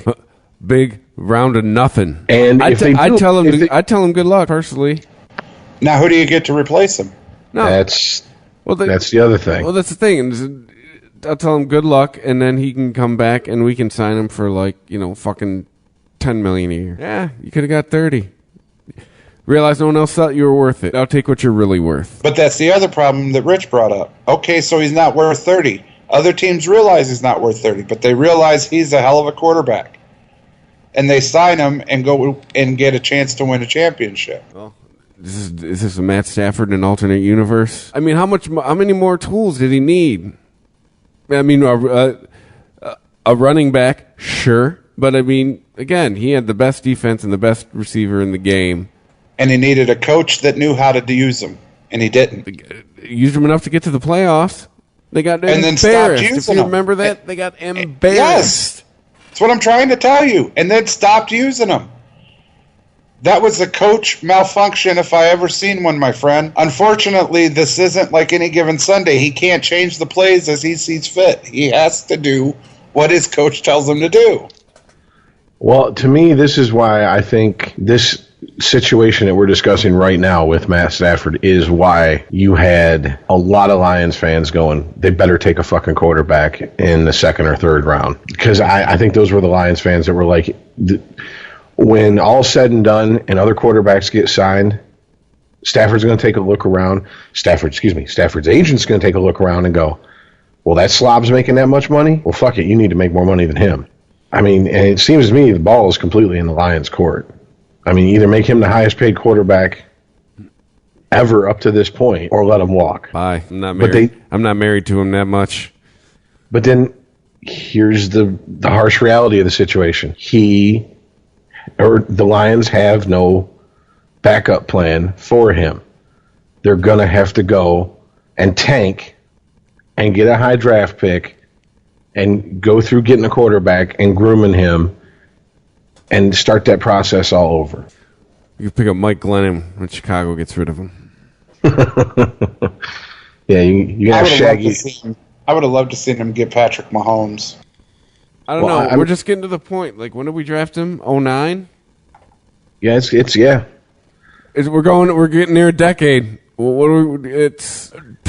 People don't all of a sudden just start having career years a decade in.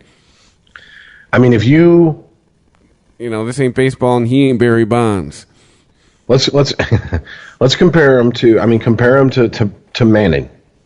All right, up until he won that 2006 Super Bowl, the knock on Manning was he was the best quarterback who couldn't win the big game. And for Manning, that was 7 years in. All right, that was what, last season for Stafford. So on the Peyton Manning scale, you should have won one last year. I mean, he's not getting any younger. For any criticism you can level at him, I don't think anyone who is being honest with themselves can level an accusation of he's not a tough fucking quarterback at him. I mean, he basically fucking had a dislocated shoulder and came back and won against fucking Cleveland that one game. And yeah, it was Cleveland. And yeah, that game didn't mean anything. But I wonder how many people who work a fucking, office job would fucking finish their day with a dislocated shoulder. Let alone continue to take physical contact, I mean, I got PTO. See y'all in a couple weeks. That's what I'm saying. I mean, so I don't think his durability, I mean, he's not made of glass, let's put it that way. So that's not a concern if I'm the Lions. My concern is we've seen the best that we're going to see out of Stafford. Yep. And if this is the best that we're going to see out of Stafford, then you have to be realistic and you have to get a better team around him. And at $30 million a year, you're really limiting. You better stock that practice squad. Yeah, you're really limiting what you can fucking build around him with. And, I mean, let's be dicks here for a second, I guess. How many times have we heard fucking stories about in the offseason during Brady's career, where we've heard stories about him restructuring his contract so the Patriots can go out and get fucking better players so they can still be contenders.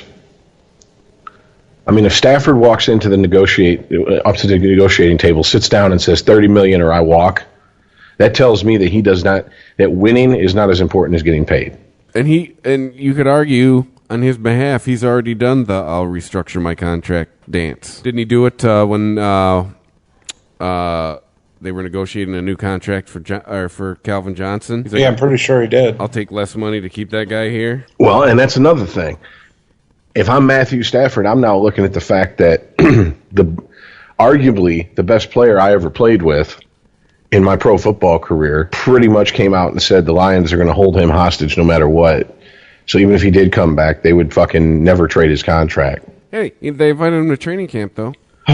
Which, I mean, how much of that is for fucking show for future players or for future free, attempts to sign free agents? Because athletes talk. And if Detroit left a bad taste in his mouth because of the fucking the people in the front office, everybody that he talks to that brings that subject up to him, I'm pretty much guaranteed they're going to know how he feels. And what do they expect he's going to say? Hey, guys, ignore all that shit I just said a couple weeks ago. Come here. It's cool. No, I was just playing. You should totally come play here. Well, I mean, we say this about people who are extreme partisans in politics. They live in a bubble, man. I mean, people that work in football live in you can argue they live in an even bigger bubble. I mean, look at guys like, all the urban tales or myths about guys like, Gruden showing up at 3 o'clock in the morning. Sapp used to say I would be at the training facility at 5 o'clock, and he's already been there for 2 hours, and he's just sitting there in the dark watching film and fucking making up new plays and et cetera, et cetera. Gruden's like, oh, hey, thanks for showing up today, Warren. 5 a.m., huh? Yeah, what's up, part-time? Yeah. I mean, if those types of stories are true, and with certain guys, I totally believe it. I totally believe James Harrison's life probably revolves around football, his family, and telling Goodell to fuck off. Yeah, he's kind of made that a full-time hobby at this point. I mean, I totally believe that. I believe a guy like fucking Gruden was driven like that. I mean, even guys who don't go around patting themselves on the back for it, look at guys like Tony Dungy. Well, what the fuck was taken away from time with his son? It's not like he was at the strip clubs in Tampa. No. Football, it was his entire fucking life. I mean, so you can make a pretty good case that those guys live in a very fucking isolated bubble. Probably have horrible marriages or are on their, fourth. I compare it to being married to a truck driver. Once you get used to the relationship dynamic of he's on the road for 3-4 weeks at a time, comes home for 4 or 5 days, and then he goes back on the road, that's how you settle into the relationship. If he loses that over-the-road job and he's home 7 days a week, all of a sudden the relationship dynamics changed, and you don't. Some relationships can't handle that. Yeah, no, right? Hey, what the fuck are you doing here? Yeah. Seeing too much of each other type shit. So, I think the Lions are in a bad position. It's just bad timing as far as what other quarterbacks have signed for, and it's their turn to fucking pay the piper or to roll the dice on another rebuild. And once again, if they come out and say, we're not going to re-sign Stafford and this is not a rebuild, that's a bunch of bullshit. And I think any fan who's a true fan needs to call them on that shit. True fans. That's a loaded statement with Detroit Lions fans. I'm at work the other day and we're talking football, and Jesus and Khakis comes up, and I'm like, look, I'm a U of M fan, and this is year 3. It's shit or get off the pot time. I mean, bottom line, you beat State, you beat Ohio State, you win the Big Ten, and you're in the talk for the national championship. Anything less than that this year is a failure. And I don't care how many fucking sleepovers he has with recruits and how many trees he climbs. How many times he takes his shirt off, runs around. Yeah, he can Matthew McConaughey it up all he fucking wants. It don't mean shit to me. I want to see him start putting boots on motherfucking other teams' necks and stomping the fucking shit out of them and taking names. All the way to a national fucking title. Because that's what he sold himself as. He didn't come in here saying, well, we hope to get good and we hope to compete for the Big Ten every year. He come in here fucking talking about national title hopes. Shit or get off the pot time. 3 years, you got your recruits. And the whole reason I brought this up is because when I said this to my coworker, he goes, God damn, dude. Like, you're a realistic fan. I'm like, oh, no, I don't have any. Just because I root for a team doesn't mean that they do no fucking evil. They don't fuck up. I'm not one of those people. The magic number in college is 3. You got 3 seasons. And then it's next guy. Pretty much. And I mean, if let's say he doesn't beat Ohio State, but let's say some fucking how, I don't know how this would work. Somehow he doesn't beat Ohio State, but they're in the hunt for the national championship. Maybe that's forgivable. But I mean, that's going to be real hard. That's actually impossible with the new playoff standings that they have. That's what I'm saying, because that's the last game of your season. That's the last time you have a chance to be ranked.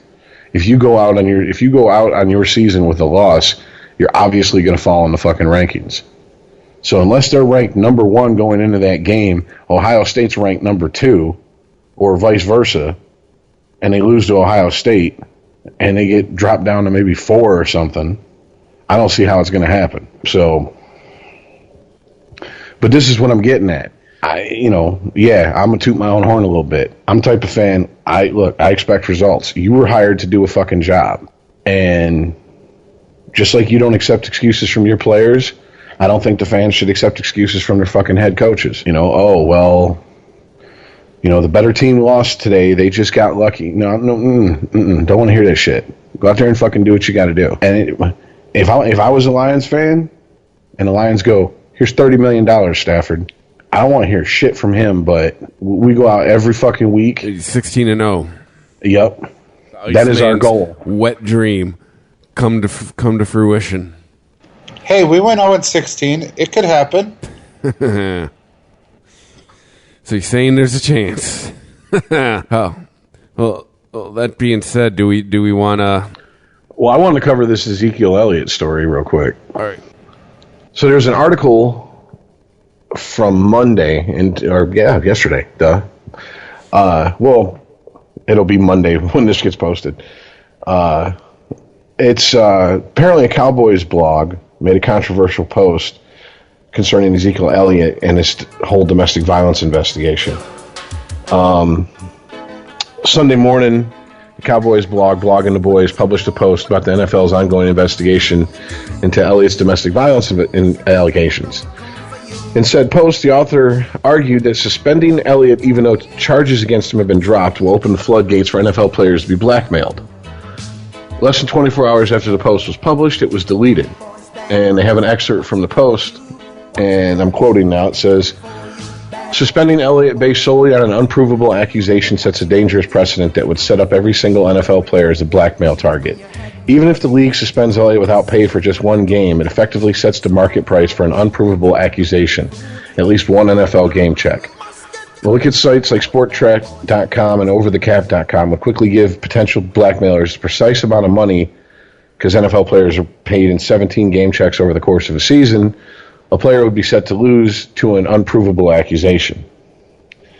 Now, the article goes on to say, of course, it's perfectly unreasonable to question whether the NFL should suspend players in situations like this. However, saying that such a policy would increase the likelihood of players being blackmailed is completely unfounded. The situation Elliott is in, and has been for over a year, is incredibly rare. That's probably why, instead of citing instances where players have been blackmailed by false accusations of sexual or domestic violence, the author only cites cases where, hypothetically, players could have been blackmailed. Now, what I think is interesting about this is, I agree with it would be a clusterfuck for the NFL to go, we're going to suspend you for a game for accusations that couldn't even fucking stand up to where the charges went to fucking court. Because at that point, the NFL is saying they know better than the fucking law enforcement. And they already have a commissioner who's already drunk on his own fucking power. The last thing they need is for this asshole to start doing shit like this, because I agree with them. I understand they're trying to play the SJW and turn the subject from this could set players up to be fucking blackmailed. They're trying to switch it to, well, we don't know of any cases of that happening, so now we're going to make this about real domestic violence, sexual assault, whatever the fuck. Okay, well, stop trying to introduce a subject that we weren't even fucking talking about. I mean, I was telling Chris this before the show. You know, Chris Rock did an interview with Howard Stern about a year or two ago. And in this interview, he let it be known that when he was married, he had slept with this groupie. I don't know what else, fan, I guess we'll call her that. Or what he thought was a fan. Well, what the situation was, it was this white chick and her black boyfriend, and this white chick would go around and sleep with black male celebrities, and then her boyfriend would impregnate her, and then she'd fucking pop back up a month or two down the road and say, "I'm pregnant, the kid is yours, you either pay me X amount of fucking money, and I have an abortion, or I'm gonna pop this kid out." And in some cases, they'd actually pop the kid out. And so here comes a kid that looks like he's biracial. What would you think if you were in that fucking athlete or that celebrity's shoes? Oh shit, I got a fucking kid. Well, needless to say, Chris Rock, he called him on it. He went to the police and he got these people busted and all this good shit. But the point is that in talking about this isn't something that is a rare occurrence with sports figures, with celebrities, etc., etc. And it's not just limited to race. It just so happens that was the hustle that Chris Rock got ran on him. All right. I mean, we live in a society where if someone makes an accusation and they file a civil suit, your lawyers are going to sit you down and go, it's going to be cheaper just to settle with a non-disclosure contract than it is to go to court and fight this. But I think that's I'm kind of on board with the article is just especially if Goodell's going to start playing judge, jury, and executioner, even after the actual law has said we haven't found anything, then for sure you're gonna find opportunists who are gonna be all I gotta do is say something. It doesn't matter if it's provable or not. If your boss is going to, if your boss gets wind of this and you could lose, 2 or 3 games worth of pay just because I said something. I mean, I actually see where this article's coming from. And as usual, here's it's kind of like the social media attitude of like, you don't want your boss to find out, do you? Exactly. That's what I was. Yeah, that's another thing I was just talking about with Chris. I've recently, for the first time in over a decade, have my very own internet stalker. I haven't had one since back in the forum days when you go to a forum and post on it, and someone would get pissed off and follow you around, comment on everything, try to find all your information, blah blah blah, and all that shit. And I mean, I've actually had people go, commenting on different stories, say, well, how would you like it if I took a screenshot of what you said and sent it to all your friends? And my response is, knock yourself out, dipshit.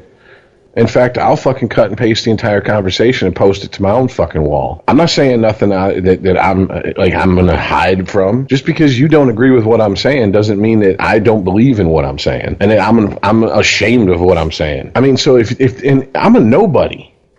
I am an absolute fucking nobody. I'm not verified on Twitter and Facebook. I don't have a check mark next to my fucking name. So if people are fucking willing to blackmail complete strangers like that, or make the attempt to, what makes these fucking idiots who are fucking attacking this blog that brought up that this would set a precedent that could lead to this, for them to dismiss it? I mean, do they not live in the same fucking world we live in? No. And I mean, on top of that, they sound no. Well, I mean, on top of that, if you are so worried about domestic violence and sexual assault, then the only thing that should piss you off, the only thing that should piss you off more than domestic violence and sexual assault is false accusations of it, because that fucking casts everybody who's a legitimate fucking victim of that shit in a bad light. And this is my beef. Anytime it comes to an athlete, a celebrity, just so happens to be an athlete this time, this is why we're talking about it. But it's always, you are presumed guilty until you're proven innocent. And like I said, any lawyer worth his fucking retainer is going to go, it's going to be cheaper just to settle with a non-disclosure agreement. You don't want to go to court and spend millions of dollars. Cut her a fucking check for $500,000, have her sign a non-disclosure agreement, move the fuck on with your life. You'll get out of this for less than $1 million total. Versus $2-3 million in court costs and lawyers' fees, plus the settlement. I mean, it's just irritating because, one, if the NFL, like I said, is deciding that, okay, well, fuck it, we're gonna fucking suspend them, then what next? Because you've set the bar for proof so low that basically anyone can hop over it. All it just takes is, I was sexually assaulted by him. And there are people who bring up legitimate arguments that the bar for quote unquote sexual assault has been lowered to the point where saying hi to a person who doesn't find you attractive and doesn't want for you to flirt with them is sexual assault. If you think I'm bullshitting, go piss yourself off and Google fucking sexual assault and read up on the crazy fucking people. I mean, and they're very much a minority. Thank whatever God you believe in. But there are people who say that, oh my God, I can be raped without ever being touched. Huh? Sorry, it don't work that way. So you got crazies running around saying shit like that. And all it's going to take is for fucking people to realize, oh, hey, this is a way to get some fucking cash right here. Hey, yeah, we're going to go to the NFL and tell them that you fucking assaulted me, or tell them that you beat the shit out of me unless you pay me money. And I see right here, because I can go and track how much you make per game check, that you're going to make $1.5 million, just to throw out a number. This number does not mean anything. I'm going to say Matt Stafford shoved me at a bar in Royal Oak. That's what I'm saying. All it's going to have to do is you go in and say, you're going to make $1.5 million in this game check. How about this? You pay me fucking $500,000 and I walk away. And you still get to keep $1 million. Or how about you just give me that game check? You could either get suspended and lose it yourself, or you just give it to me. Either way, you're losing $1.5 million, son. I mean, I'm trying to go for. I'm trying. I guess what I'm doing is assuming that these people are intelligent enough to actually want to end up getting the check instead of ending up in court. Now you got to aim high. It's the negotiating tactic. But I guess if you're the type of person to blackmail someone over some shit that didn't happen, you're not going to exactly have scruples about leaving them any money for their game check. Yeah. Aim high. Ask for the $1.5 million. Maybe you get the $1 million. But I mean, it's ridiculous. And once again, the NFL is just. I know fans of football. I don't know any fans of the NFL. I don't know anyone that says the NFL is a league, is a well-run league. That is an apt statement, sir. I mean, I'm sorry, go ahead. I thought for a minute you were talking about the recent trouble that he got in, Rich. Oh, supposedly hitting a DJ? DJ should play this song, man. He told you wanted to hear that jam. He's drunk. You wanted to hear his shit. I wanted to hear the Ignition remix, motherfucker. Yeah. Why are you playing that radio mix? No, is this really still about the thing from almost a year and a half ago? Yes. Wow. This is still hanging over his head, even though the police have dismissed all charges. Well, now he's going to get suspended for hitting somebody in a club. Were the charges dropped? Because if they were, they're still talking about suspending him. Why? If the actual law isn't involved, what the fuck? What the fuckins? Isn't that your shit? That is my shit, bro. But one way or another, this motherfucker's getting suspended. Either he's hitting a woman or he's hitting a DJ. He hits somebody, he's getting suspended. And see right there. He's hitting the holes, gashing them for 50 yards. See, right there, what you just said, Earl. That is, you just proved my point. He didn't cheat. He didn't get convicted of fucking domestic violence. But in the court of public opinion, he beats on women. I'm just saying, he didn't get convicted of hitting a woman, so they're trying to get him for hitting a DJ, and if that doesn't go, coming next, child abuse. He's getting suspended, damn it. Well, I'm going to tell you something. He's doing a very good job of painting a very large target on his back. Yeah. Between getting fucking pulled over driving 100 miles per hour, having this domestic violence beef, now having this beef with a fucking DJ. I mean, what he needs to do is he needs to have someone. How many times have we said this? He needs to have someone in his inner circle pull him aside and go, "Hey, stupid, we're going to party at home this season, okay?" Yeah. And and not only when everybody comes in are they taking off their shoes, they're dropping their phone in the basket too, because we ain't getting no fucking ain't gonna be no bullshit of, pictures of you blowing rails off of fucking some naked bitch or hitting a fucking blunt or whatever the fuck. Yeah. We're not letting you manzel the fuck out here. Yeah. It's come to that. It's you gotta start collecting phones at the door? Probably. I bet smart guys do.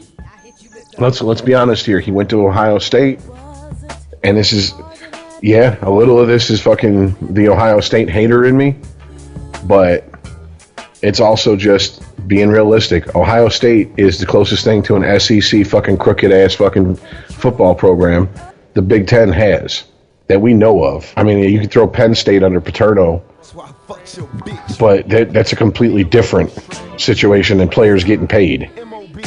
And, boosters fixing situations when players go out and fuck up and, beat the shit out of 4 or 5 townies or some shit. I mean, if I'm the Cowboys, I'm nipping this shit in the bud. I remember the 90s. Jerry Jones, he can't be that senile to where he don't remember the fucking 90s. I mean, you already have a reputation of, Michael Irvin's got to be called in to tell you to act right. Maybe you better get your shit together. Exactly. It's like the old joke that, Steven Adler was the original drummer for Guns N' Roses, and he got thrown out for doing too many drugs. When a guy named Slash tells you have a drug problem, yeah, I know, you have a drug problem. All right. So, I mean, and if I'm, hold on a second, I want to make sure, because I heard something. Oh no, it was that was Lucky Whitehead that got his dog fucking kidnapped. What? And some rapper, you didn't hear about this? No. Some rapper. What kind of fake gangster ass shit is this? Kidnapped Lucky Whitehead's dog, player for the fucking Cowboys, and I guess made a video saying, like, you better pay this ransom. Man, this see that movie Keanu with Key and Peele? Yes. It's kind of like that without the drug dealing. Yeah, if you type Lucky Whitehead into Google, the third thing that pops up is dog. Oh, come on, man. Okay, Cowboys Lucky Whitehead reunited with dog after rapper Bugatti Casino allegedly held it for ransom. And it's a little pit bull fucking, looks like a little pit bull. Dude, it is the first thing that comes up on top stories in Google from Bleacher Report. Dude, Cowboys wide receiver Lucky Whitehead announces return of dog after it was held for ransom. Get the fuck out of here. What was the old National Geographic cover? Buy this not National Geographic, National Lampoon cover. Buy this magazine or the dog gets it and they got a gun to a dog's head. Yeah. My dad used to have that. It got thrown out. That's a damn shame. I bet you somewhere there's a collector that's worth money too. But yeah, man, see, this is what I'm saying. This is the Cowboys off season. Nonsense. Just absolute nonsense. And took my man's pit bull? You just don't need this bullshit with Ezekiel Elliot on top of dog napping and held for ransom and shit. What was the name of this rapper? Bugatti Casino. Let me spell it for you. B-O-O-G-O-T-T-I. Yeah, I was going to say, is it racist if I ask you to spell it? K-A-S-I-N-O. Bugatti Casino. So B-O-O... G-O-T-T-I and casino with a K. Oh, yeah. As soon as you type in Bugatti, so it comes up. But he's getting hella downloads. What kind of rapper chooses Bugatti as his rap name? Because that's damn close to Bukkake. Bukkake Casino. Bugatti's a car. I know, but still, man. I mean, on Twitter, they're like, what's up, Bukkake Casino? Yeah, he's got his own little Google slide. He's got an album called 30 Clip Shouty with a W. So, wait, could this be on Google Music? Can we hear Bugatti Casino? Oh, God. He is in Google Music. All right, top songs. 30 Clip Part 3. Wait. Yeah, George Clinton playing. Go away, George Clinton. All right. What if this actually doesn't suck?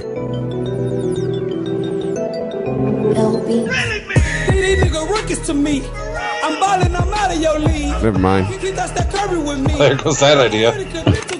He's one of those no. Yeah.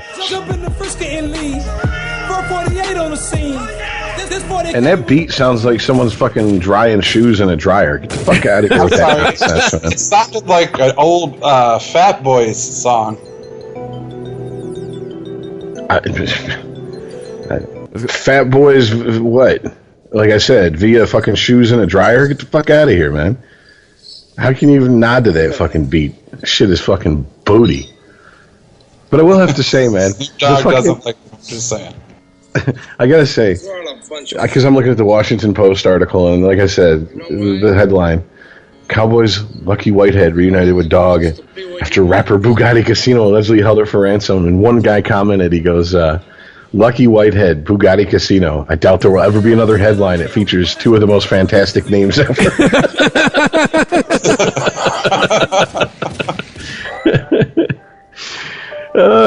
Shit. Oh, God. What the fuck is going on in Dallas, man? Are they trying to get their own reality show? I know, right? Like, is this them auditioning for next year's Hard Knocks? I was going to say, get Hard Knocks down there. I want to hear about this shit. How fucking great would it be if they were doing Hard Knocks this season? Like Lucky Whitehead and his dog would have to have their own episode.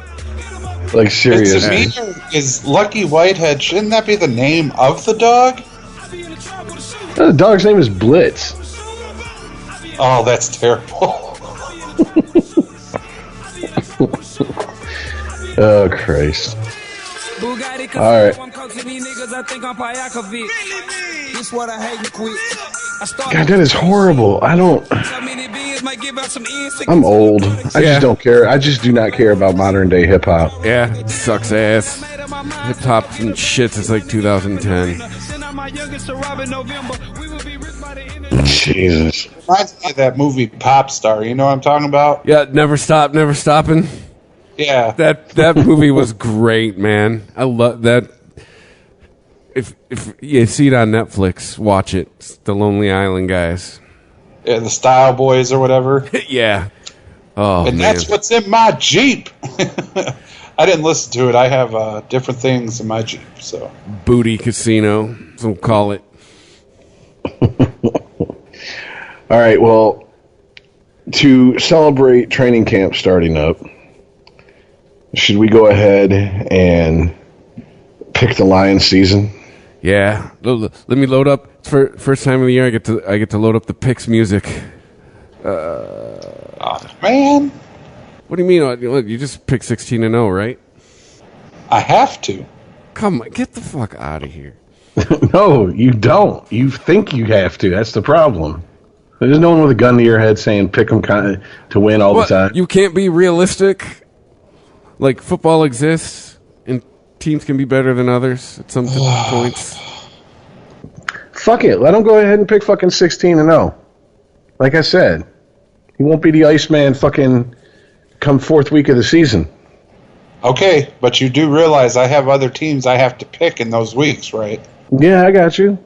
I also understand that fucking you hovered around fucking 500 most of the goddamn time, and that'd have been even more knocked down the first 4 weeks of last season if you'd have been picking and you'd have picked the fucking Lions.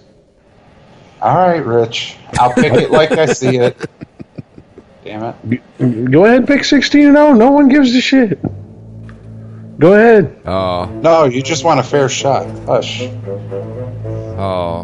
this music. Oh, it's wonderful.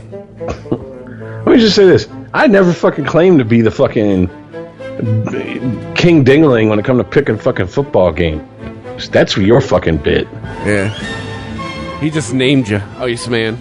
Because I think it was like maybe like third or fourth week into doing the show. Rich was like, Jesus Christ. Just call you the Iceman, Mr. I called it.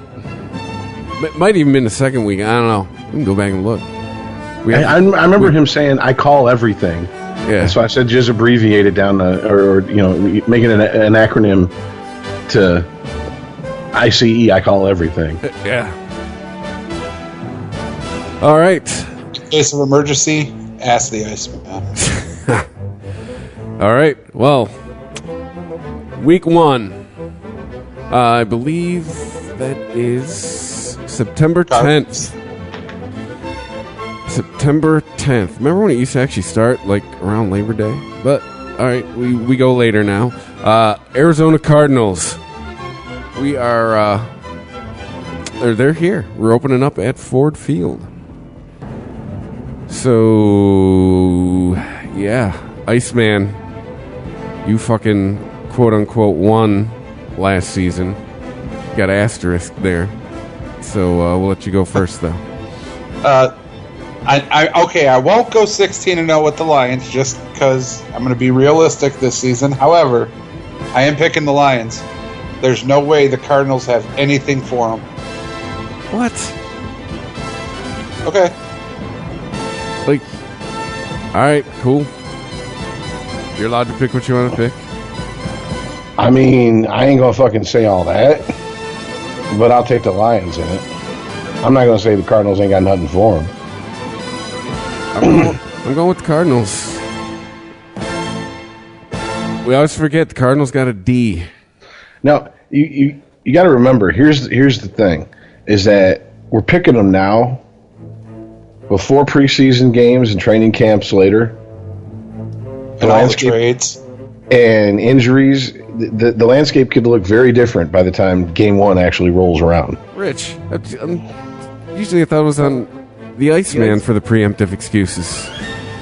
No, I'm talking about that. This isn't for me. This is for all of us because we're all going to have egg on our face at some point during picking these fucking games this far out. Oh, for sure. But I think even you and I we picked like the week before the season last year, and I think by like week 6 we were toast. So maybe we'll have better luck picking farther out this year. Hopefully. All right, next up, heading to Jersey, taking on the Giants. Oh, dear heaven. I know. Hang on. You argue with yourself? Yes, I am, because Larry Fitzgerald retired, didn't he? Last season? Yeah. Right. I think. So that's what I'm saying. I don't think the Cardinals had anything, but however, the Giants have stacked up this season. They have made some hellified trades. But Eli Manning sucks. God. Yeah, with 2 Super Bowl rings. Sure I sucks. know. That was all types of luck. Don't tell me that helmet catch wasn't. Forget it. You know what? He's not going to get lucky. Give it to the Lions. Wikipedia says through present. So, for Larry Fitzgerald. So, maybe not? So if we're going... If I want to pick this game, I'm going to say, give me the Giants. I'm sorry. You got to... To me, they haven't proved that they can win consistently on the road. And the Giants, if I remember correctly, were above 500 last year. And they have an abysmal record on the road with teams that are above 500. Yeah, you can give this one to the Giants. And article from February, Fitzgerald's playing this year. I don't know if that means anything to you, ICEman, but there you go. All right, next up, Lions heading back home to have the Super Bowl chokers, the Atlanta Falcons, coming in. Okay, this is hard, but I gotta say it. It's got to be the Falcons. Yep, give me the Falcons. Yep. I will also take the Falcons. Oh, please prove me wrong. Man, the Falcons are going to be fucking fired up this year. I'll tell you that one. Or they could pull a Cam Newton and the Panthers and not do shit. But I don't know. I think Matt Ryan's going to be. Maybe I've seen him in the Gatorade commercials too much in the last week. He's talking about defeat. But that team's going to be fired up this year. Oh, are you saying that Gatorade, it's in him? Yeah. Is it in you? All right, next up, the Lions, October 1st, heading to, I was going to say the Metrodome, but no, just heading to Minnesota. I don't know what the new stadium's called. The Vikings. Who will be quarterback this year? Is Teddy Bridgewater all healed up? I don't know, but it doesn't matter. Lions. See, this is one of those games. Oh, I'm sorry, go ahead. Their defense tanked and they lost AP, so they got absolutely nothing. And they better hope to God Bridgewater's healed. Hey, I forgot. Where did AP sign? Baltimore? No, Saints. Yeah, Saints. Yeah. Yeah, he's in my fucking division. Of course, I'm not, to be honest with you, not all that scared. That motherfucker's career is over. Yeah. All right. So, Earl, you picked the Lions. Rich, who you picking?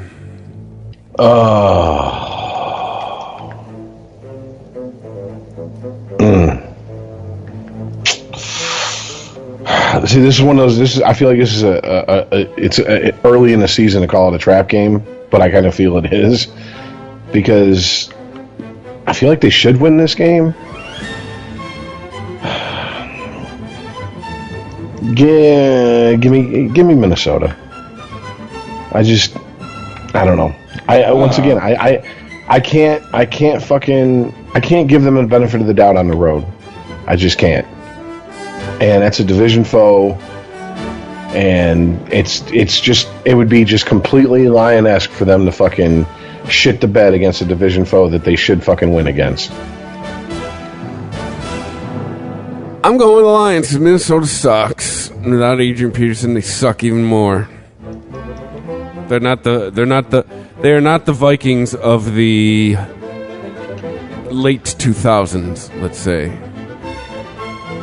Next up, we are heading to back to Detroit, and the Carolina Panthers coming in. Lions. Cam Newton's coming off an injury. They got rid of their defense. I'm good. This game is less about the Lions and more about Cam Newton. Is he the Cam Newton of 2 seasons ago, or is he the Cam Newton we saw last year? And I'm gonna go ahead and say, because they're at home, I don't really have faith in Cam Newton. I'm gonna go ahead and say Lions. All right. I'm going with the loss. I think the Carolina team we saw last year is not indicative to the Carolina team we've seen like the last few years. I think maybe he had a little bit of Super Bowl hangover. Yeah, I'm going. Yeah, but he had a surgery. Yeah. You think he's good? I'm going. Hey, Carolina has always kind of hung their hat on their defense. And again, I mean, I've like zero confidence in our offense, so going with the Panthers. Next up, week 4 the bye week, heading to New Orleans, taking on Adrian Peterson, Drew Brees, New Orleans Saints. And that's where you stop, because all they got is AP. They lost the receiver core. They don't have a defense. Yeah, Brandon Cooks is now going to go be catching passes from some guy named Tom. Yep. I mean, if anything, if they want to show that they're a contender, the Lions had better win that game.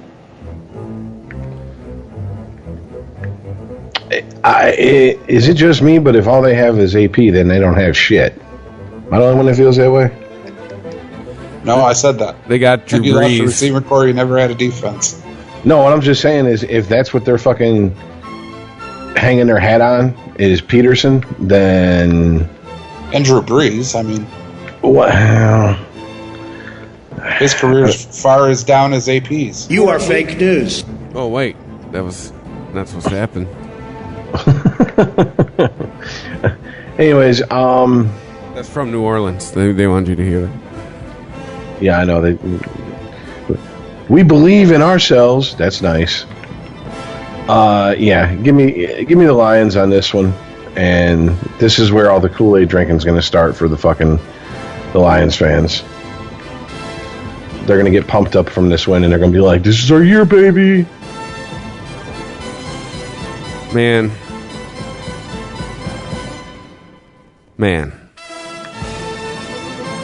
I should have brought a quarter down for moments like these. To flip, dude, I could really win either way. It's just, I'm like, Adrian Peterson in 2017, I ain't scared.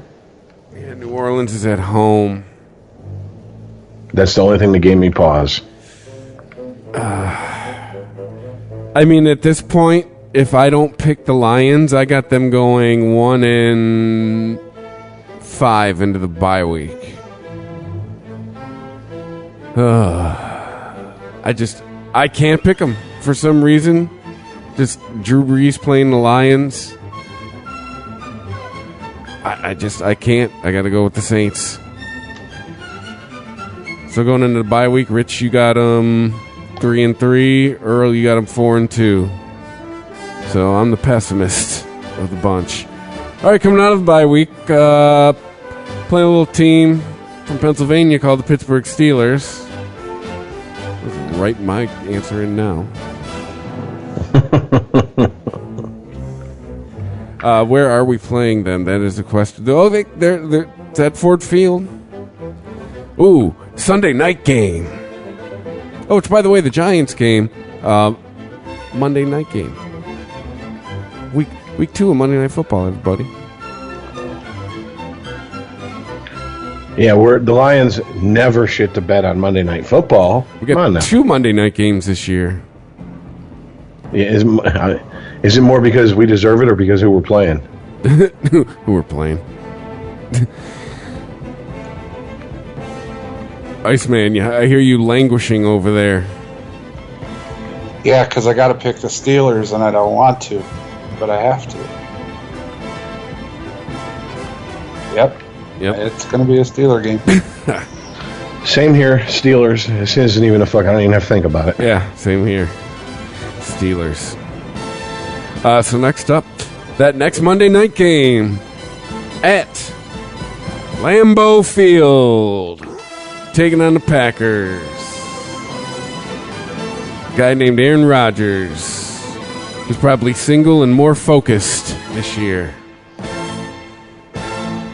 Yeah, one thing I'll give him, him and Olivia Munn fucking called it quits. He didn't waste any time going out and picking up a fucking top shelf piece. That's for damn sure. Did he? He basically called Leonardo DiCaprio and said, "Hey, can I have your black book?" And he was like, "Oh yeah, sure. Here you go." Yeah. So yeah, I'm going with the Tiger Woods theory. The more variety of pussy he gets, the better he's going to play. So that doesn't That's not helping. That's not. Yeah, that doesn't help the Lions at all. So anyways, go ahead, get your pick in, Earl. Yeah, I'm going to go with the Lions. I got to believe at some point he's got to stand up and be the man everybody wants him to be. Jerry Maguire moment. At Lambeau on Monday night. Yep.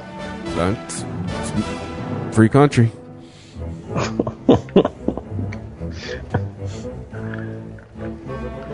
I do gotta say that is a pretty asinine pick, though, but whatever. You go, Iceman. You do you. That's my Jerry Maguire moment, man. All right, well, anyways, yeah, like I said, another one I don't have to think about. Green Bay. Yep, Green Bay. I love him for the man that he is and that he almost wants to become. Come on. Or the man that he wants to become and the man he almost is. Jerry Maguire. Yeah, I know. You complete me. I got you. Human head weighs 9 pounds. Yeah. All right, next up, back to Ford Field. Cleveland Browns coming to town. Lions.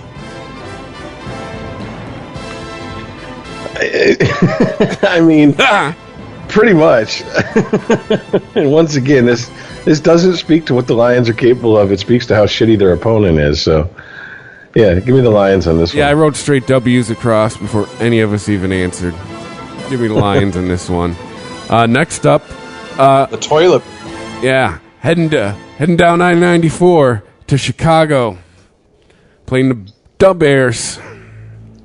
Duck quarterbacks. Yeah, no shit. Will right? Mark Sanchez be playing by this game? And wow, we don't play the Bears till fucking almost Thanksgiving. My money's on Manziel's to play, but whatever. No, Lions. 100% Lions.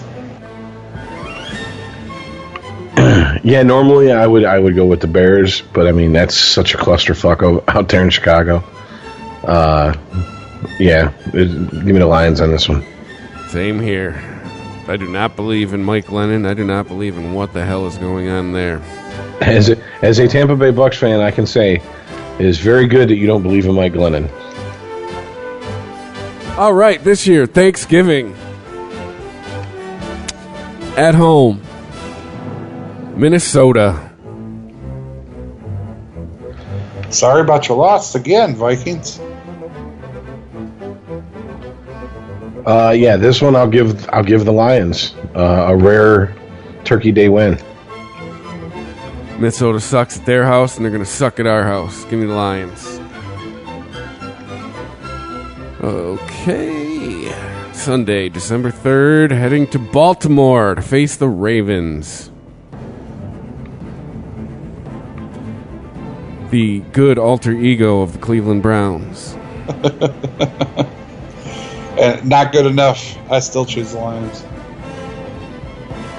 You know, they call Baltimore Bodymore Murderland instead of Baltimore, Maryland. And that's what the fuck the Lions are going to deal with. I mean, fucking Ravens.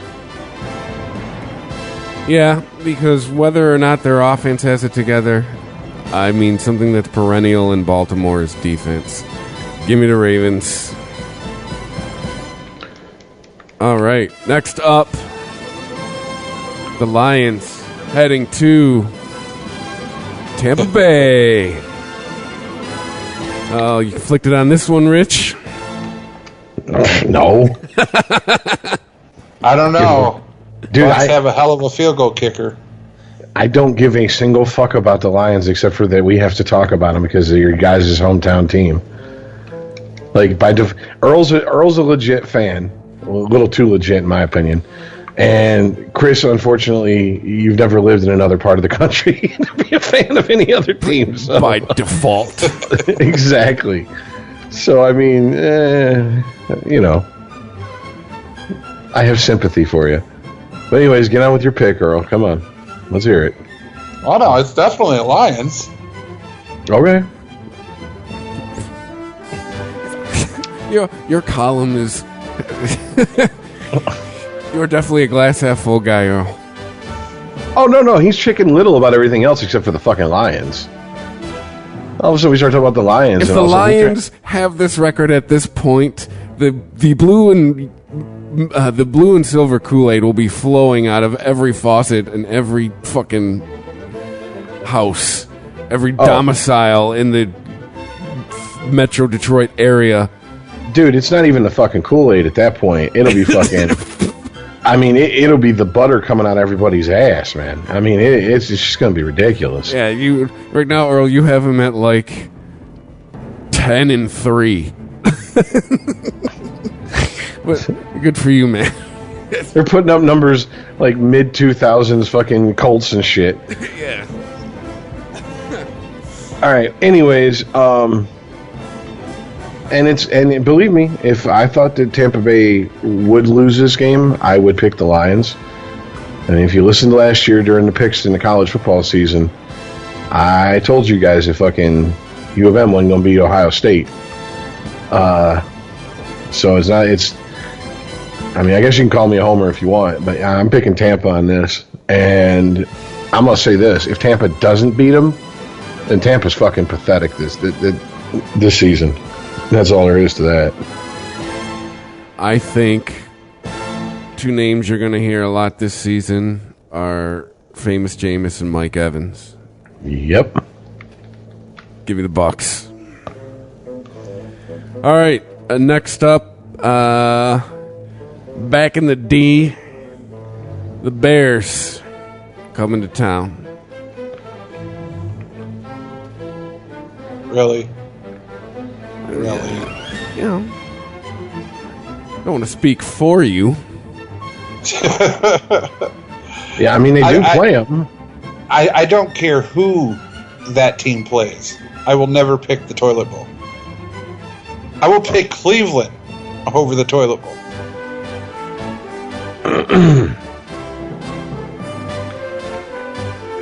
All right. Yeah, give me the Lions. Yeah, same here. Another one where I just filled in W's right away. Okay, final road game of the year. Christmas Eve. This I sense a lot of hemming and hawing coming up for all three of us. Christmas Eve at the Bengals, Cincinnati. Yeah, this is actually a coin flip, unfortunately. If I'm straight shooting, not just picking home team, this is absolutely could go either way. These two are about a mirror image of each other on offense and defense. But the only reason, not just I'm a homer, but the only reason I'm picking the Lions is because of Matt Stafford's fourth quarter comebacks last season. If he could keep that mentality and keep that bite to where he's not going to lose at the fourth quarter, then we should have it.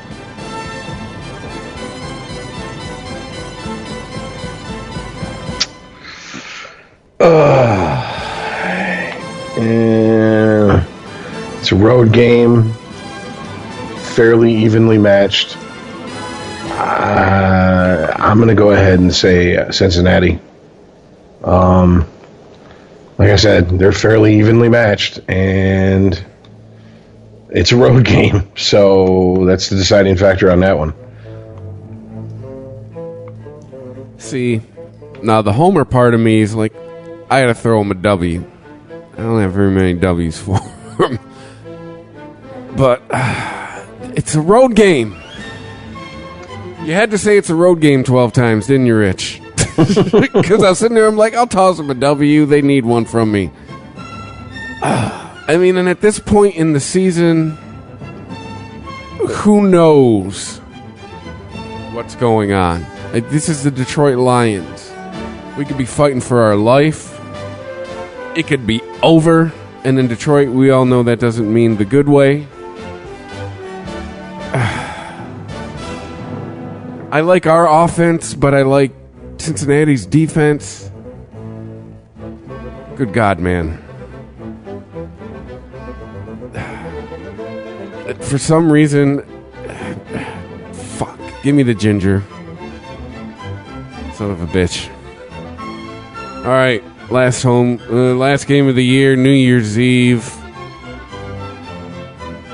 Home game. Guess who's rolling into town again?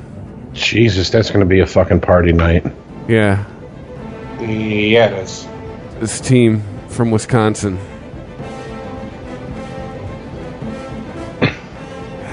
Well, either I'm going in a winner or a loser, but I'm going in with my team, Lions.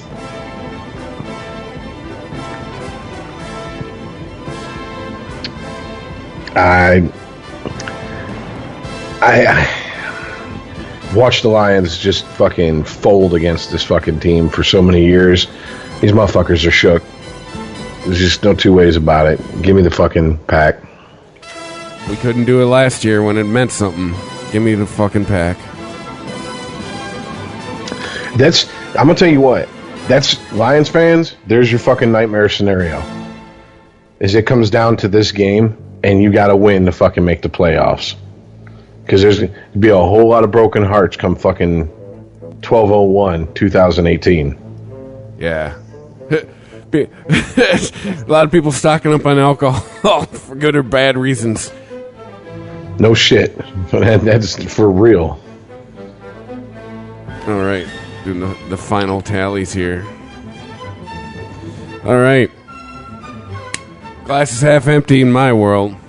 I got him at 5-11. Rich, you got him at 7-9. That's about right. I'm comfortable with that. Yeah. Earl, good. Holy shit.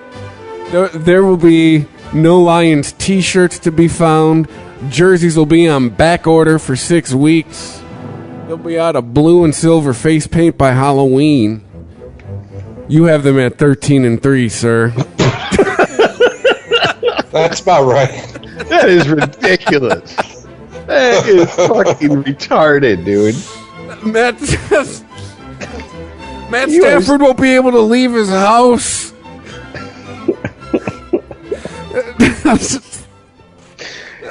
That is retarded, okay, man. Hang on. Yeah, I know you guys are laughing at it, but hang on. See, Skype knows he's so retarded it's cutting his ass off. Now go ahead, Megatron. In all seriousness, they're not playing Dallas. They're not playing the Patriots. They're not playing Seattle. So basically, if they make the playoffs, they're fucked, is what you're saying. That could be. That could be. But in the season, it's a pretty easy season. There might be some homer picks that I picked with Green Bay. So you got to play Green Bay twice. You got to play Pittsburgh. You got to play Atlanta. You got to play the Giants. Right, but I picked Atlanta. And I don't think the Giants have anything. They got a good receiving core. That's about it. 13-3. I gotta say, that's two seasons they play. Dude, I'm telling you, you're so full of shit. Skype's even trying to cut you off, man. It knows better, dude. I you know what? I have to say this. It's the first step towards taking care of a problem is admitting you have one. And by picking them to lose 3 games, you've admitted you have a problem. So, congratulations. I can't shit on you too hard. And here's who's the other? The Giants, the Falcons, and the Steelers are the only teams that are going to beat the Lions this year. You were saying... you were saying those... I didn't pick the Giants. What, didn't you pick the Lions to lose? Not against the Giants, I didn't. Oh, Jesus. So we're up to 14-2. 2-2? Get the fuck out of here. Come on, dude. No, I'm saying I might be wrong against Green Bay, and that's it. So you're saying only on the Lions schedule, the only 2 teams better than them are Pittsburgh and Atlanta. Possibly Green Bay, depending. Hey, man. But, yeah. You are a man of principles. Give you that. You got convictions. Okay, dude, but seriously, look at the schedule and tell me a team that I picked. Tickets will be on StubHub for $1,000 for that Green Bay game. All I'm saying, Chris, is look at that schedule and pick a team that I picked to lose against them other than Green Bay that's really good. If this was the year where we had the best defense in Calvin Johnson, I'd say I'd give you your 14-2. Chris, we don't need it. Look at the schedule, buddy. Like I'm saying, we don't play Dallas. We don't play New England. All the big, huge teams that I'd just be like, oh, hell no. Like Falcons. I was like, oh, hell, duh, Falcons. But all the other big-name teams with big rosters, we don't play them during the season. You know, just to pull an ICEman and fucking get all sidetracked and shit. It's going to be interesting to see how the Falcons handle that fucking choke job they did in the Super Bowl. Because I feel like this is one of those very rare times. That shit was legendary. Where this could be a situation where it's all or nothing. Like, that either broke that team or that gave that team such resolve to never let that happen again that they're just going to come out and fucking be world beaters. And I think it's very rare that you get, like, in sports, that bad of a beatdown to where that is the outcome of, you know, what happens. I mean, it was like, 5 years after the choke job that the Yankees did against the Red Sox, let them come back. Before they fucking won another World Series, and that team looked nothing like, not nothing, but a lot different than the team that they fucking put on the field in 2004.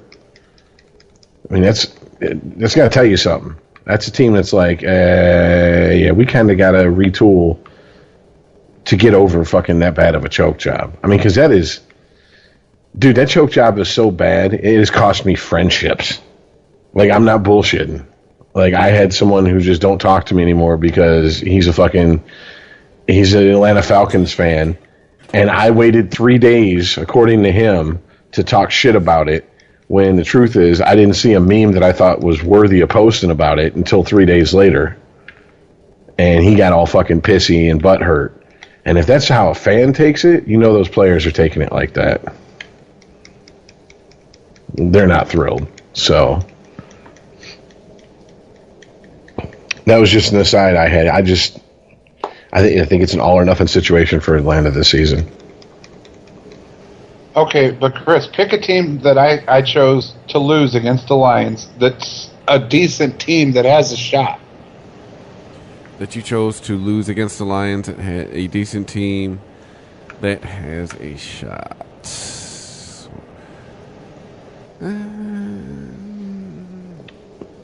Here's the thing.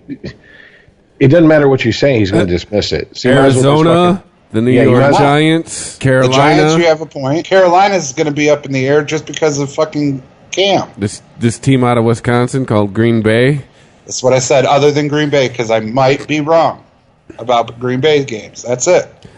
I think you're sleeping on fucking Tampa Bay because they are an up and coming team, and the Lions are fucking. I was going to say Tampa Bay. We'll see. Tampa Bay is an up and coming team, whereas the Lions are Well, they're kind of good. They're not up and coming. They're down and going. The Lions aren't the band that's playing at the State Fair because they just put an album out. The Lions are the band playing the State Fair that just put an album out 20 years ago. Yeah.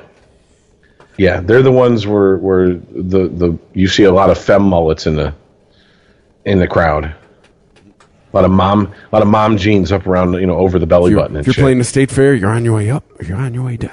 Right now, both the Lions and Tampa Bay are playing at the State Fair. And I mean, okay, look, Steelers, is that even a fucking question? I'm supposed to think that the fucking Lions are going to fucking win against the Steelers? No, I picked the Steelers to win. Okay. Yeah, he picked the only two losses Detroit is incurring this year to the Falcons and the Steelers, according to the ICEman. And maybe Green Bay. Well, we don't have an M, so he picked them to win. Well, I'm just saying, that's what he said. Should I put an asterisk by those now? I am gonna, just to be a smart ass. Well, you know damn well if fucking Green Bay beats him, he's going to be like, I said maybe. So it's... No, I'm not. I stand by my picks. Mark it. Mark it on the timer. Mark it pull 0. That. No. Mark it on the timer. Pull that drop. And I want to fucking... When the Lions are fucking 7-9, I want to hear what he's got to fucking say. I want to hear his excuse. What happened? Just saying. I mean, because let's be honest here. You really think they're going to go 14-2? You honestly think that? No, I mean, anything can happen in the NFL, dude. Seriously. If I'm being real, anything can happen any day. Cleveland could fucking beat them for all we know. We're not there yet. But here's the thing. Here's my train of thought, just so you guys are clear. The runaway train of thought? No, this schedule is very, very subdued for the Lions this year. Can we just be real and agree on that? Like I said, we're not facing Dallas, New England, the Titans of the NFL. We're not facing them during the season.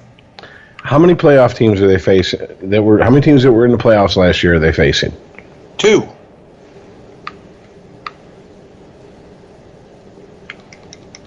Okay. They're facing Green Bay and Falcons.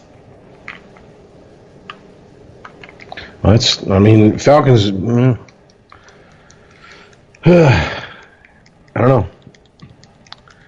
I mean, I just can't drink the Kool-Aid that heavy. I don't know. They're also playing the Steelers. Wait. Yeah, postseason 20.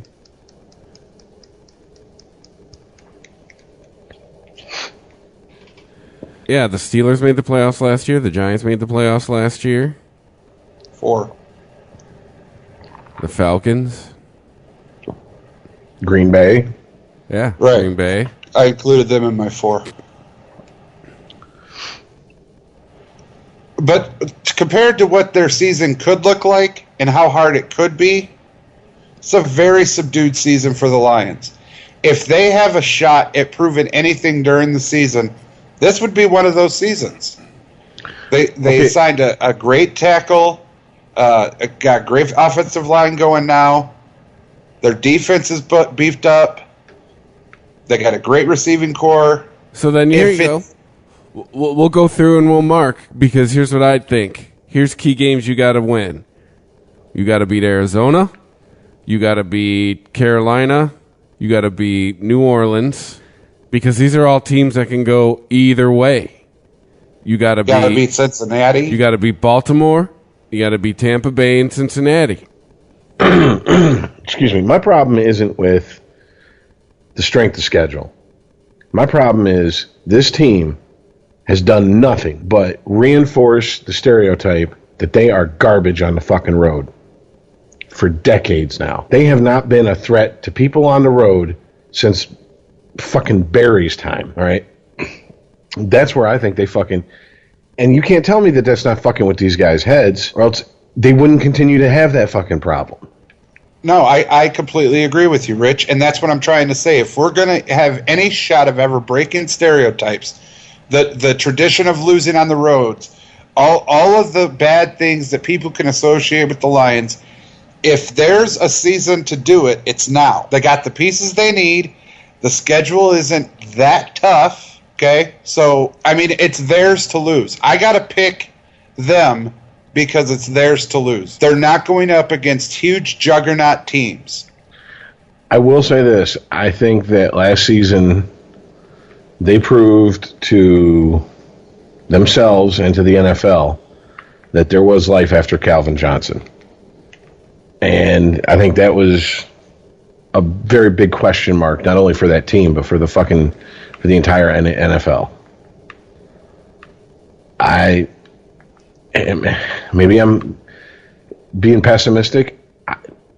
I can't really take any other fucking super positives from last season. Yeah, because it ended with you lost to a busted ass Seattle team.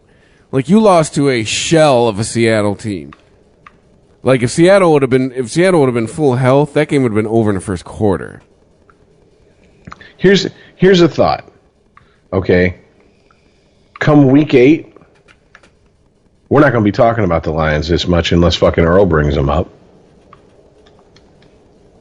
Because even unless Earl's picks pan out the way he picked them, their season will be over by week 8. It's damn sure if they fucking play like you picked them to play. Hey, but also too, if they win I start them the key games, the games that can go either way with how the teams have been playing. My record turns to 9-7.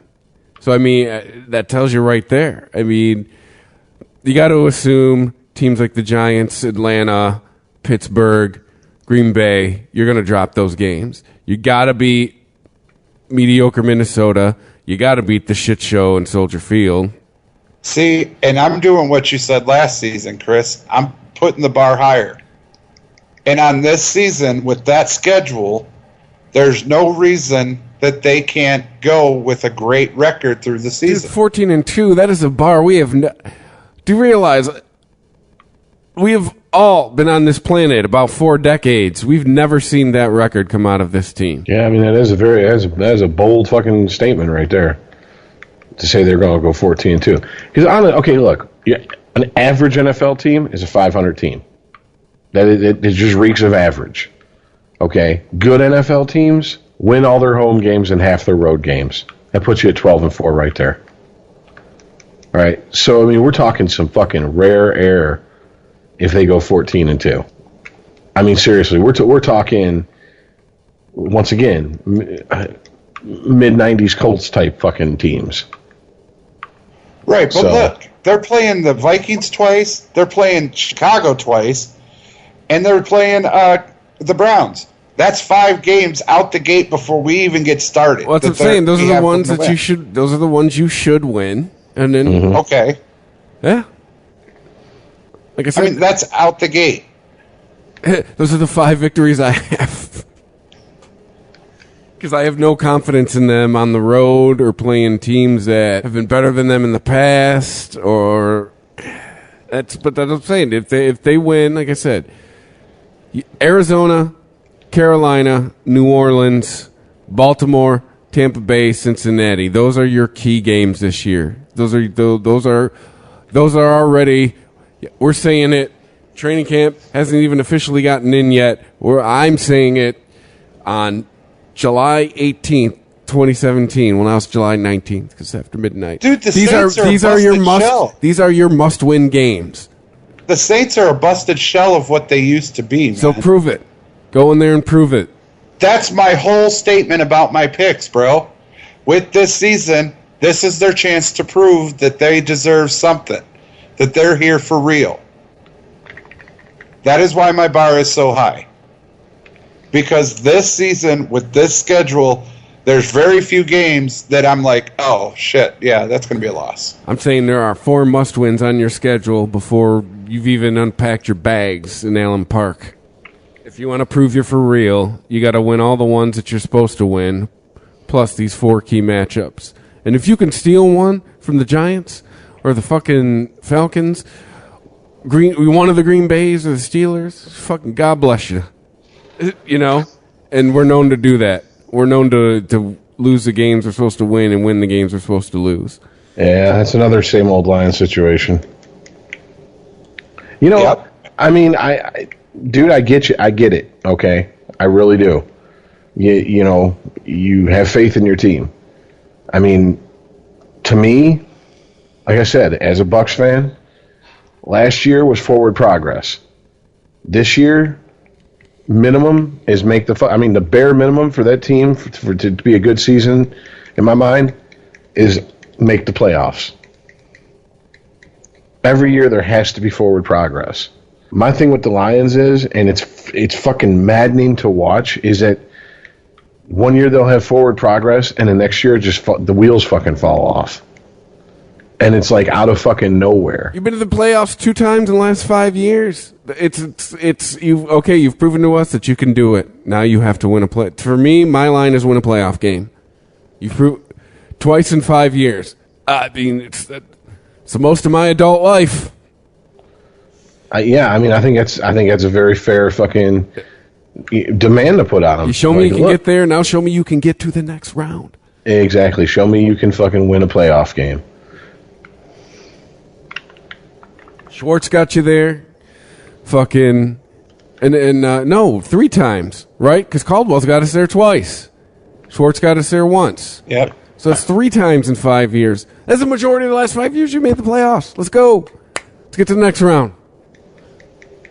Send Aaron Rodgers home crying. All right? Send fucking... Let him go relax on his couch. Yeah. You got to do something, man. Him and Manning can sit on the couch and talk about Nationwide is on your side. You need to stop giving us these playoff blue balls. You know, I know some guys got one ball's blue, the other ball's silver.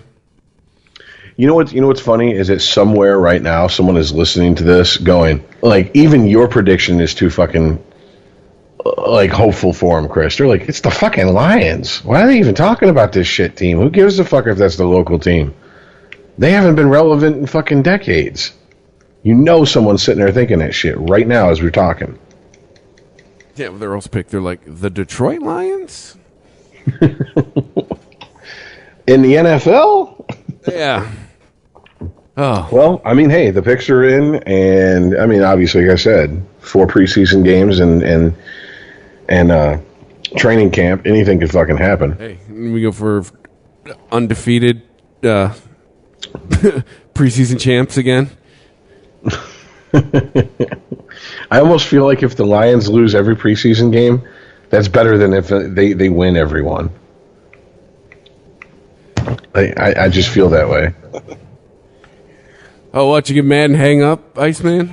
Yeah, no, I was drugs are kicking in, and the fucking mute button keeps moving. Ah. Well, are you sure your eyes aren't doing the movement? No, there's an advertisement that pops up on the side of Skype, and it moves the buttons on the bottom. Local MILFs in your area? Well, if the drugs are kicking in, that's probably a good spot to end the show. Man, 14-2. You are on drugs, man.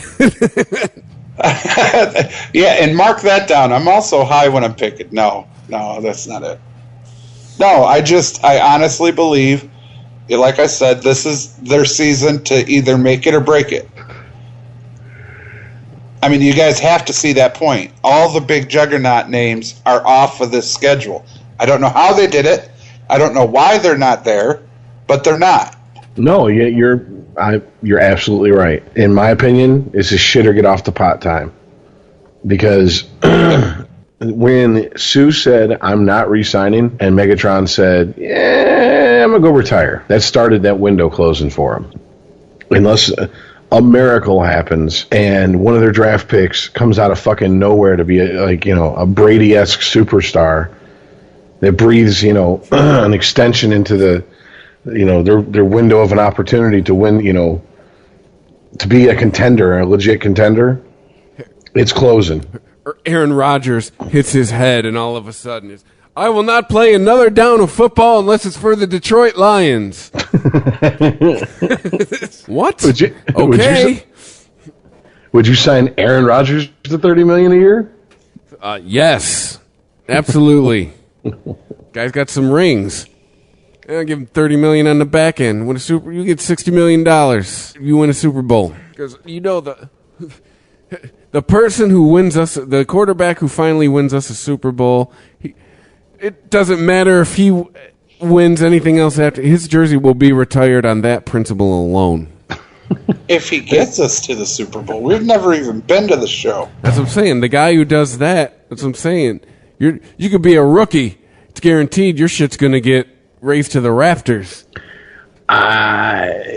Dude, I don't think Lions fans are going to be like, well, we're just happy to be here. They're going to have to fucking win. No, that's what I'm saying. I meant win. I didn't mean get to. I meant win the motherfucker. Well, no. Most Lions fans would be happy to get to it. I mean, we'd lose our fucking minds if we won. But we've never even been there. Burn down what's left of the city. Hey, we're starting at the queue line. We're just going to throw Molotov cocktails as it rolls up and down Woodward. Do a slow speed chase. People on foot outrunning the queue line. Shit. All right, so should we call it a show? I'm frothing. Oh, hey. Yeah, we'd call it a show. I'm going to throw up on the ChristopherMedia.net homepage the link to sign up for our Fantasy Football League. I'll be throwing it in social media, too. But by the time this show is posted, you should be able to go to ChristopherMedia.net, scroll down, and where we have all the ads and the donate button, I will have the link. I'll put it first thing. I'll put it even above the donate button. So it'll be easy to find. You click through, you sign up. It's an ESPN league. You sign up for free, and then once we get it filled, we'll decide what we would like to do as consenting adults. But, you hear the ICEman talk a lot of shit. You hear me talk a lot of shit about fantasy sports. You want to play? Yeah, but remember now, this is popping ICEman's cherry. That's tough shit. He's talking shit. Yeah, I don't like fantasy football. You already... you can't untalk shit. I'm going to kick your ass. This is my rookie season, and I'm going to kick your ass. Okay, Zeke. I'll call you Zeke if you kick my ass. When? When I kick your ass? Yeah. Oh, man. We'll see. Come on, you dancing monkey. That's a callback like a motherfucker. And then here's me just going, I just hope I win one game. It's like, I'll just draft the Bucks, see what happens. I'm like Bernie Mac when in the fantasy football episode where his son has to explain to him. He's like, so now we got to draft a team, Bernie, Uncle Bernie. Okay, I draft the 85 Bears. It doesn't work that way. I'll take the 2002 Bucks. Yeah, no, right? You can't do that, stupid. 2000 Ravens, do it. It's like the 2009 Patriots. Oh, shit. So look for that, valued listeners. And hey, once again, killing it with the downloads. So you're out there, you're liking it, you're retweeting it, you're sharing it, you're telling your friends about it. Make sure you rate us 5 stars wherever you listen to your podcasts. Leave a comment, because think about it. We're in the age of the Google review. Me personally, I travel a lot when I'm on the road and I'm going to a new place. That is the first place I check. What am I walking into? And it's kind of the same thing with podcasts. You leave a comment, people kind of know what to expect if you like it. Haters, we don't need you leaving a comment, all right? But, yeah, at Sporgy Podcast on Twitter. You can email Sporgy at ChristopherMedia.net. Sporgy_podcast on Instagram. And, yeah. Thanks for listening, everybody, and we will catch you next week. All right, later, guys. Peace out, y'all. If you like this show, please tell a friend. Please follow us on Twitter and like and share us on Facebook by searching for Christopher Media. You can subscribe to all ChristopherMedia.net shows for free on ChristopherMedia.net. Please make sure to rate and comment on all your favorite Christopher Media shows. Thank you in advance for supporting Christopher Media by clicking on the PayPal button and by clicking through to all the sponsors who support ChristopherMedia.net. Thank you for visiting ChristopherMedia.net, and thank you for listening. Thank you for visiting ChristopherMedia.net. You might not think that a few simple words could make you crave McDonald's breakfast sandwiches. But if you listen closely to the sound of me saying McGriddles, McMuffin, you might be wrong. Ba-da-ba-ba-ba. Once upon a time in a convenience store, a woman asked, "Which zero-calorie drink will I like more?" The cashier said, "I have a thought. Coke Zero Sugar always hits the spot." The taste made her heart fill with laughter, and with her Coke Zero Sugar, she lived happily ever after. Coca-Cola Zero Sugar, unbelievably delicious. No trip to the store is complete without the unbelievably delicious zero-calorie taste of Coke Zero Sugar.